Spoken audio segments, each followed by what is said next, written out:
ਅਕਾਲ channel ਨੂੰ subscribe ਕਰੋ। ਨਵੀਂ ਵੀਡੀਓਜ਼ ਦੀ ਨੋਟੀਫਿਕੇਸ਼ਨ ਦੇ ਲਈ ਬੈਲ ਆਈਕਨ ਨੂੰ ਕਲਿੱਕ ਕਰਨਾ ਨਾ ਭੁੱਲਣਾ।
ਖਸਮ ਦੀ ਨੂਰ ਅਰ ਸੋਹ ਕੁਰ ਸੋਹ ਚੱਟੀਐ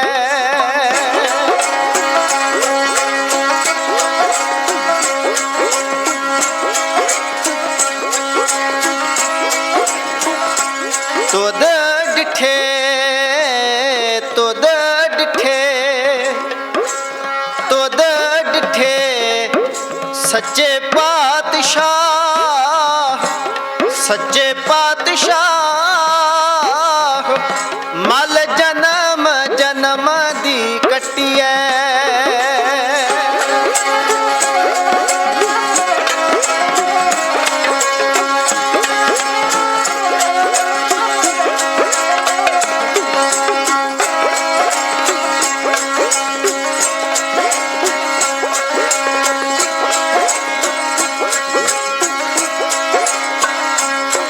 मेरे अठवें सतगुर प्यारिया तुसां दिल्ली दा दिल ठारिया मेरे अठवें सतगुर प्यारिया तुसां दिल्ली दा दिल ठारिया चरण मुबारक पाए श्री हर कृष्ण ते आइए जिस डिठे सब दुख जाए श्री हर कृष्ण ते आइए जिस डिठे सब दुख जाए मेरे अठवें सतगुर प्यारिया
ਦਿੱਲੀ ਦੇ ਵਿਚਕਾਰ ਜੋ ਸਤਿਗੁਰ ਦਾ ਦਰਬਾਰ ਜੋ ਦਿੱਲੀ ਦੇ ਵਿਚਕਾਰ ਜੋ ਸ੍ਰੀ ਬੰਗਲਾ ਸਾਹਿਬ ਸਹਾਏ ਸ਼੍ਰੀ ਹਰਿ ਕ੍ਰਿਸ਼ਨ ਤੇ ਆਈਏ ਜਿਸ ਡਿਠੇ ਸਭ ਦੁੱਖ ਜਾਏ ਸ਼੍ਰੀ ਹਰਿ ਕ੍ਰਿਸ਼ਨ ਤੇ ਆਈਏ ਜਿਸ ਡਿਠੇ ਸਭ ਦੁੱਖ ਜਾਏ ਮੇਰੇ ਅਠਵੇਂ ਸਤਿਗੁਰ ਪਿਆਰਿਆ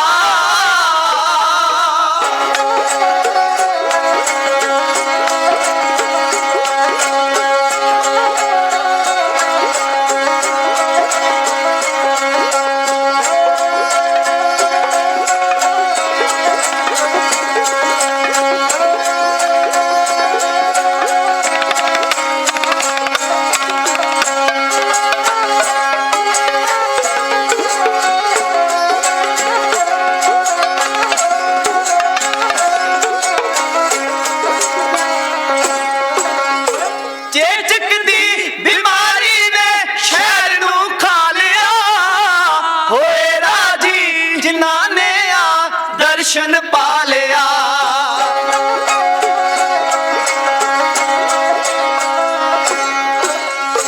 ਚੇਚਕ ਦੀ ਬਿਮਾਰੀ ਨੇ ਸ਼ਹਿਰ ਨੂੰ ਖਾ ਲਿਆ। ਹੋਇਆ ਜੀ ਜਿਨ੍ਹਾਂ ਨੇ ਆ ਦਰਸ਼ਨ ਪਾ ਲਿਆ।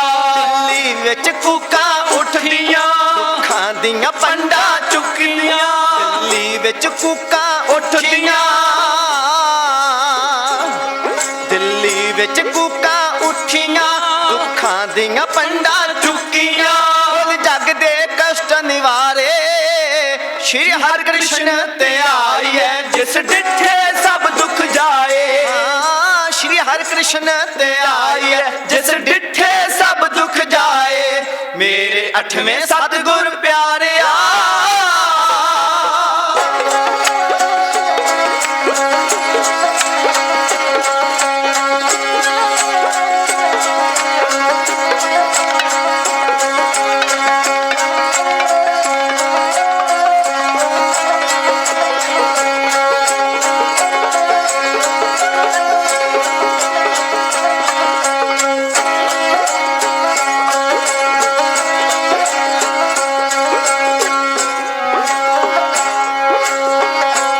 ਦਰਸ਼ਨਾਂ ਲਈ ਦੀਦਾਰਿਆਂ ਲਈ ਔਰੰਗਾ ਆਇਆ ਸੀ। ਹੰਕਾਰੀ ਨੂੰ ਤਵਸਬੀ ਨੂੰ ਨਾ ਮੱਥੇ ਲਾਇਆ ਸੀ।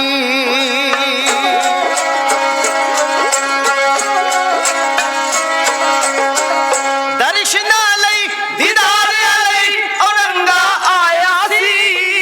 ਹੰਕਾਰੀ ਨੂੰ ਤਵਸਬੀ ਨੂੰ ਨਾ ਮੱਥੇ ਲਾਇਆ ਸੀ।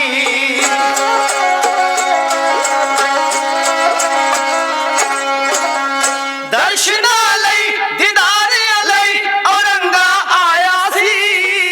ਹੰਕਾਰੀ ਨੂੰ ਤਪਸਵੀ ਨੂੰ ਨਾ ਮੱਥੇ ਲਾਇਆ ਸੀ। ਨਹੀਂ ਦਰਸ਼ਨ ਦਿੱਤੇ ਮਲੇਸ਼ ਨੂੰ, ਉਸ ਪਾਪੀ ਤੁਰਕ ਨਰੇਸ਼ ਨੂੰ। ਨਹੀਂ ਦਰਸ਼ਨ ਦਿੱਤੇ ਮਲੇਸ਼ ਨੂੰ, ਉਸ ਪਾਪੀ ਤੁਰਕ ਨਰੇਸ਼ ਨੂੰ। ਉਸਨੇ ਲੱਖ ਵਾਸਤੇ ਪਾਏ, ਉਸਨੇ ਲੱਖ ਵਾਸਤੇ ਪਾਏ। ਸ਼੍ਰੀ ਹਰਿਕ੍ਰਿਸ਼ਨ ਤੇ ਆਈ ਹੈ, ਜਿਸ ਡਿਠੇ ਸਭ ਦੁੱਖ ਜਾਏ। ਹਾਂ, ਸ਼੍ਰੀ ਹਰਿਕ੍ਰਿਸ਼ਨ ਤੇ ਆਈ ਹੈ, ਜਿਸ ਡਿਠੇ ਸਭ ਦੁੱਖ ਜਾਏ। ਮੇਰੇ 8ਵੇਂ ਸਤਿਗੁਰ ਪਿਆਰਿਆ,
ਬਨ ਕੇ ਅਰਜ ਗੁਜ਼ਾਰਦਾ, ਮੋਰਾਂ ਵਾਲਿਆ ਤੇਰਾ ਦਾਸ ਜੋ।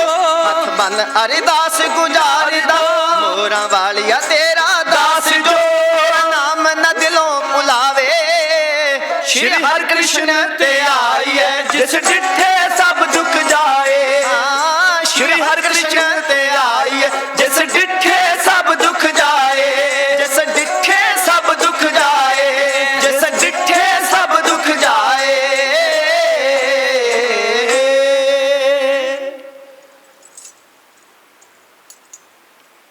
ਅੰਮ੍ਰਿਤ ਬਾਣੀ ਹਰ ਹਰ ਤੇਰੀ, ਸੁਣ ਸੁਣ ਹੋਵੇ ਪਰਮਗਤ ਮੇਰੀ।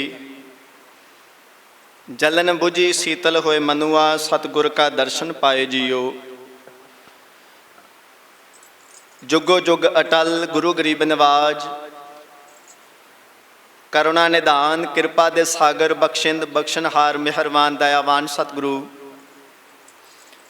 ਰਹਿਨੁਮਾਏ ਕੁਲ ਕਾਇਨਾਤ, ਧੰਨ ਧੰਨ ਧੰਨ ਸਾਹਿਬ ਸ੍ਰੀ ਗੁਰੂ ਗ੍ਰੰਥ ਸਾਹਿਬ ਜੀਓ ਮਹਾਰਾਜ ਸਾਹਿਬ ਸੱਚੇ ਪਾਤਸ਼ਾਹ।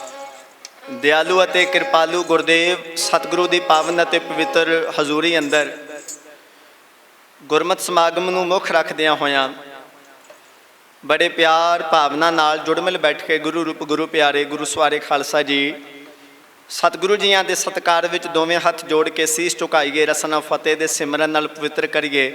ਗੱਜ ਕੇ ਆਖੀਏ ਜੀ ਵਾਹਿਗੁਰੂ ਜੀ ਕਾ ਖਾਲਸਾ ਵਾਹਿਗੁਰੂ ਜੀ ਕੀ ਫਤਿਹ। ਜਿਉ ਬੁਲਾਵੇ ਕਿ ਤਿਉ ਬੋਲੇ ਹੈ ਸੁਆਮੀ, ਕੁਦਰਤ ਕਵਣ ਹਮਾਰੀ, ਸਾਧ ਸੰਗ ਨਾਨਕ ਜਸ ਗਾਇਓ ਜੋ ਪ੍ਰਭ ਕੀ ਅਤ ਪਿਆਰੀ। ਸਰਬੱਤ ਦੇ ਭਲੇ ਦੇ ਸੰਬੰਧ ਵਿੱਚ ਸਰਬੱਤ ਦੇ ਭਲੇ ਦੀ ਕਾਮਨਾ ਕਰਦਿਆਂ ਹੋਇਆਂ ਅਰਦਾਸ ਰੂਪ ਵਿੱਚ ਮਹਾਨ ਗੁਰਮਤਿ ਸਮਾਗਮ ਉਲੀਕੇ ਗਏ ਨੇ। ਦੁਨੀਆ ਭਰ ਉੱਤੇ ਵਾਹਿਗੁਰੂ ਦੇ ਭਾਣੇ ਅੰਦਰ ਜੋ ਸਮਾਂ ਬਣਿਆ ਹੋਇਆ ਹੈ, ਵਿਸ਼ਵ ਭਰ ਦੇ ਲੋਕ ਇਸ ਸਮੇਂ ਤੋਂ ਜਾਣੂ ਨੇ। ਸਤਿਗੁਰੂ ਗੁਰੂ ਗ੍ਰੰਥ ਸਾਹਿਬ ਮਹਾਰਾਜ ਜੀ ਦੀ ਬਾਣੀ ਅੰਦਰ ਇਹ ਸ਼ਬਦ ਨੇ, ਦੁੱਖ ਦਾਰੂ ਸੁਖ ਰੋਗ ਪਿਆ। ਦਾਰੂ ਦਵਾਈ ਨੂੰ ਕਿਹਾ ਜਾਂਦਾ ਹੈ। ਮਹਾਰਾਜ ਨੇ ਕਿਹਾ ਦੁੱਖ ਦਾਰੂ, ਦੁੱਖ ਜਿਹੜਾ ਹੈ ਉਹ ਦਵਾਈ ਹੈ। ਦੁੱਖ ਦਵਾਈ ਉਦੋਂ ਬਣਿਆ ਕਰਦਾ ਹੈ ਜਦੋਂ ਸੁਖ ਰੋਗ ਬਣ ਜਾਇਆ ਕਰਦੇ ਨੇ। ਸੰਸਾਰ ਉੱਤੇ ਜਿੰਨਾ ਵੱਡਾ ਕਸ਼ਟ ਆਇਆ ਹੈ, ਤਕਨੀਕੀ ਜ਼ਮਾਨਾ ਹੈ, ਵਿਗਿਆਨ ਦਾ ਸਮਾਂ ਹੈ, ਸੰਸਾਰ ਬੜੀ ਤਰੱਕੀ ਕਰ ਰਿਹਾ ਹੈ, ਮਨੁੱਖ ਨੇ ਅਸਮਾਨ ਵਿੱਚ ਉਡਾਰੀਆਂ ਲਾਈਆਂ ਨੇ, ਪਰ ਕਿਤੇ ਨਾ ਕਿਤੇ ਮਨੁੱਖ ਆਪਣੇ ਜੀਵਨ ਦੀ ਮਰਿਆਦਾ ਭੁੱਲ ਬੈਠਾ ਹੈ। ਸਤਿਗੁਰਾਂ ਨੇ ਗੁਰਬਾਣੀ ਵਿੱਚ ਕਿਹਾ ਪਰਮੇਸ਼ਰ ਤੇ ਭੁੱਲਿਆ ਵਿਆਪਨ ਸਭੇ ਰੋਗ। ਮਨੁੱਖ ਨੇ ਜੋ ਕੁਝ ਵੀ ਸੰਸਾਰ ਉੱਤੇ ਪੈਦਾ ਕੀਤਾ ਸੀ, ਇਹਦੇ ਵਾਸਤੇ ਉਹ ਖਤਰੇ ਦਾ ਕਾਰਨ ਬਣ ਗਿਆ। ਇਹਨੂੰ ਉਹ ਦੁੱਖ ਜਾਪਣ ਲੱਗ ਪਿਆ ਕਿਉਂਕਿ ਉਹਦੇ ਵਿੱਚੋਂ ਪਰਮਾਤਮਾ ਦੀ ਯਾਦ ਕਿਤੇ ਨਾ ਕਿਤੇ ਵਿਸਰੀ ਹੋਈ ਹੈ।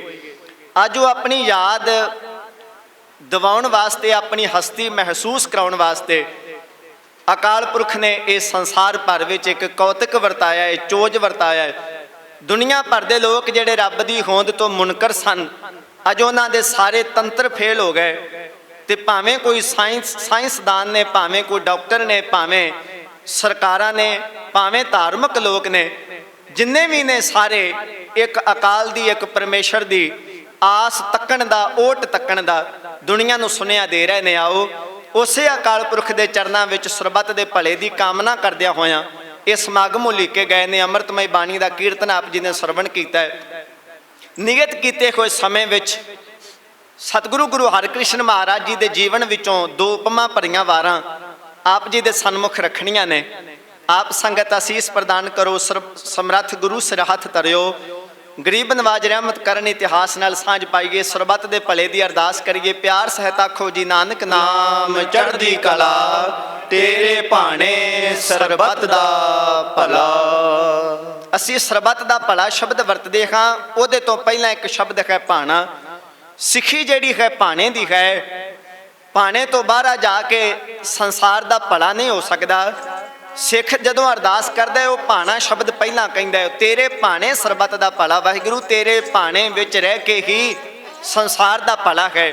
ਉਹਦਾ ਹੀ ਭਲਾ ਹੋਏਗਾ ਜਿਹੜਾ ਤੇਰੇ ਭਾਣੇ ਵਿੱਚ ਚੱਲੇਗਾ। ਜਿਹੜਾ ਤੇਰੇ ਭਾਣੇ ਤੋਂ ਬਾਹਰ ਚੱਲੇਗਾ ਉਹਦੇ ਭਲੇ ਦੀ ਉਮੀਦ ਨਹੀਂ ਕੀਤੀ ਜਾ ਸਕਦੀ। ਸੋ ਸਿੱਖ ਸਖਾ ਬੰਦ ਪਖੈ ਭਾਈ, ਜੇ ਗੁਰ ਕੇ ਭਾਣੇ ਵਿੱਚ ਆਵੇ, ਆਪਣੇ ਭਾਣੇ ਜੋ ਚੱਲੇ ਭਾਈ, ਵਿਛੜ ਚੋਟਾਂ ਖਾਵੇ। ਅਸੀਂ ਸਰਬੱਤ ਦਾ ਭਲਾ ਸ਼ਬਦ ਤੇ ਪੜ੍ਹਦੇ ਹਾਂ, ਪਰ ਉਹਦੇ ਤੋਂ ਪਹਿਲਾਂ ਜਿਹੜਾ ਭਾਣਾ ਸ਼ਬਦ ਹੈ ਉਹਦੇ ਵੱਲ ਜਰਾ ਧਿਆਨ ਦੇਣ ਦੀ ਲੋੜ ਹੈ।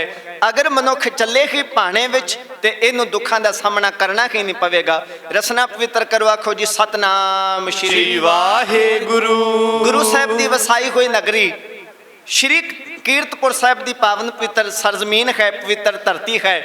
ਮੀਰੀ ਪੀਰੀ ਦੇ ਮਾਲਕ ਸਤਿਗੁਰੂ ਗੁਰੂ ਹਰਗੋਬਿੰਦ ਸਾਹਿਬ ਸੱਚੇ ਪਾਤਸ਼ਾਹ ਨੇ ਆਪਣੇ ਜੀਵਨ ਦੇ ਤਕਰੀਬਨ 10 ਵਰੇ ਉਸ ਮੁਬਾਰਕ ਸਥਾਨ ਤੇ, ਮੁਬਾਰਕ ਧਰਤੀ ਤੇ ਬਤੀਤ ਕੀਤੇ। ਸ਼੍ਰੀ ਕੀਰਤਪੁਰ ਸਾਹਿਬ ਗੁਰੂ ਹਰਗੋਬਿੰਦ ਸਾਹਿਬ ਪਾਤਸ਼ਾਹ ਨੇ ਆਪਣੇ ਜੀਵਨ ਦਾ ਲੰਮਾ ਸਮਾਂ ਉੱਥੇ ਬਤੀਤ ਕੀਤਾ ਹੈ।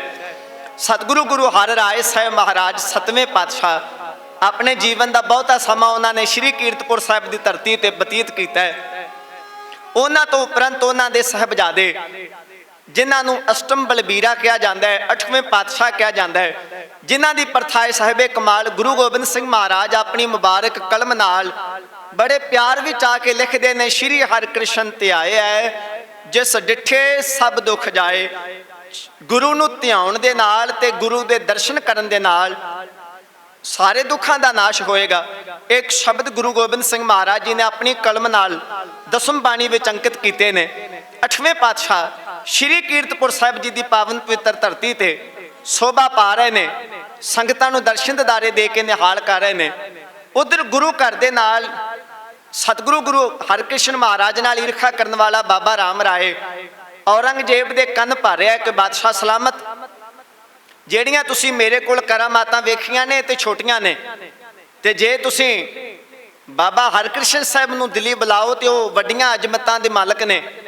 ਜੇ ਉਹ ਕਰਾਮਾਤ ਤੁਹਾਨੂੰ ਵਿਖਾਉਣ ਤੇ ਉਹਨਾਂ ਨੂੰ ਗੱਦੀ ਐਲਾਨ ਦਿੱਤੀ ਜਾਏ, ਸਰਕਾਰ ਕਹਿ ਦੇਵੇ ਕਿ ਅਸਲੀ ਗੱਦੀ ਦੇ ਦਾਅਵੇਦਾਰ ਨੇ, ਜੇ ਉਹ ਕਰਾਮਾਤ ਨਾ ਵਿਖਾਉਣ, ਆਪਣੀ ਤਾਕਤ ਦਾ ਪ੍ਰਗਟਾਵਾ ਨਾ ਕਰ ਪਾਉਣ, ਤੇ ਫਿਰ ਗੱਦੀ ਦਾ ਦਾਅਵੇਦਾਰ ਮੈਂ ਹਾਂ, ਫਿਰ ਮੈਨੂੰ ਗੁਰੂ ਐਲਾਨਿਆ ਜਾਏ। ਜਿਹੜਾ ਕਰਾਮਾਤ ਵਿੱਚ ਸਰਕਾਰ ਦੇ ਸਾਹਮਣੇ ਵਿਖਾਉਣ ਵਿੱਚ ਸੰਪੰਨ ਮੰਨਿਆ ਜਾਏਗਾ, ਉਹ ਗੁਰਗੱਦੀ ਦਾ ਅਗਲਾ ਵਾਰਸ ਐਲਾਨਿਆ ਜਾਏ। ਅਗਰ ਤੁਸੀਂ ਚਾਹੁੰਦੇ ਹੋ ਬਹੁਤੀਆਂ ਕਰਾਮਾਤਾਂ ਵੇਖਣੀਆਂ ਤੇ ਉਹਨਾਂ ਨੂੰ ਦਿੱਲੀ ਬੁਲਾਇਆ ਜਾਏ ਤੇ ਮੈਨੂੰ ਇਨਸਾਫ ਦਿੱਤਾ ਜਾਏ, ਗੱਦੀ ਦਾ ਦਾਅਵੇਦਾਰ ਮੈਂ ਹਾਂ। ਔਰੰਗਜ਼ੇਬ ਬਾਦਸ਼ਾਹ ਨੇ ਰਾਜਾ ਜੈ ਸਿੰਘ ਨੂੰ ਵਿੱਚ ਪਾਇਆ, ਆਪਣੇ ਕੁਝ ਆਦਮੀ ਸ਼੍ਰੀ ਕੀਰਤਪੁਰ ਸਾਹਿਬ ਦੀ ਧਰਤੀ ਤੇ ਭੇਜੇ, ਬੇਨਤੀ ਕੀਤੀ ਮਹਾਰਾਜ ਬਾਦਸ਼ਾਹ ਤੁਹਾਡੇ ਦਰਸ਼ਨ ਕਰਨੇ ਚਾਹੁੰਦਾ ਹੈ। ਸਤਿਗੁਰੂ ਗੁਰੂ ਹਰਿਕ੍ਰਿਸ਼ਨ ਮਹਾਰਾਜ ਨੇ ਚਿੱਠੀ ਪੱਤਰ ਵਿੱਚ ਇਹ ਸ਼ਬਦ ਕਹੇ। ਮਹਾਰਾਜ ਨੇ ਕਿਹਾ, ਰਾਜਨ ਸਾਨੂੰ 7ਵੇਂ ਪਾਤਸ਼ਾਹ ਗੁਰੂ ਹਰਿ ਸਾਹਿਬ ਗੁਰਗੱਦੀ ਦੇਣ ਵੇਲੇ ਇਹ ਬਚਨ ਕਰਕੇ ਗਏ ਨੇ ਕਿ ਯਾਦ ਰੱਖਣਾ, ਪਹਿਲੀ ਗੱਲ ਦਿੱਲੀ ਜਾਣਾ ਨਹੀਂ, ਜੇ ਦਿੱਲੀ ਗਏ ਤੇ ਦਿੱਲੀ ਦੇ ਸ਼ਾਹ ਦੇ ਮੱਥੇ ਨਹੀਂ ਲੱਗਣਾ। ਨਹ ਮਲੇਸ਼ ਕੋ ਦਰਸ਼ਨ ਦੇ ਹੈ, ਨਹ ਮਲੇਸ਼ ਕੇ ਦਰਸ਼ਨ ਲੈ ਹੈ।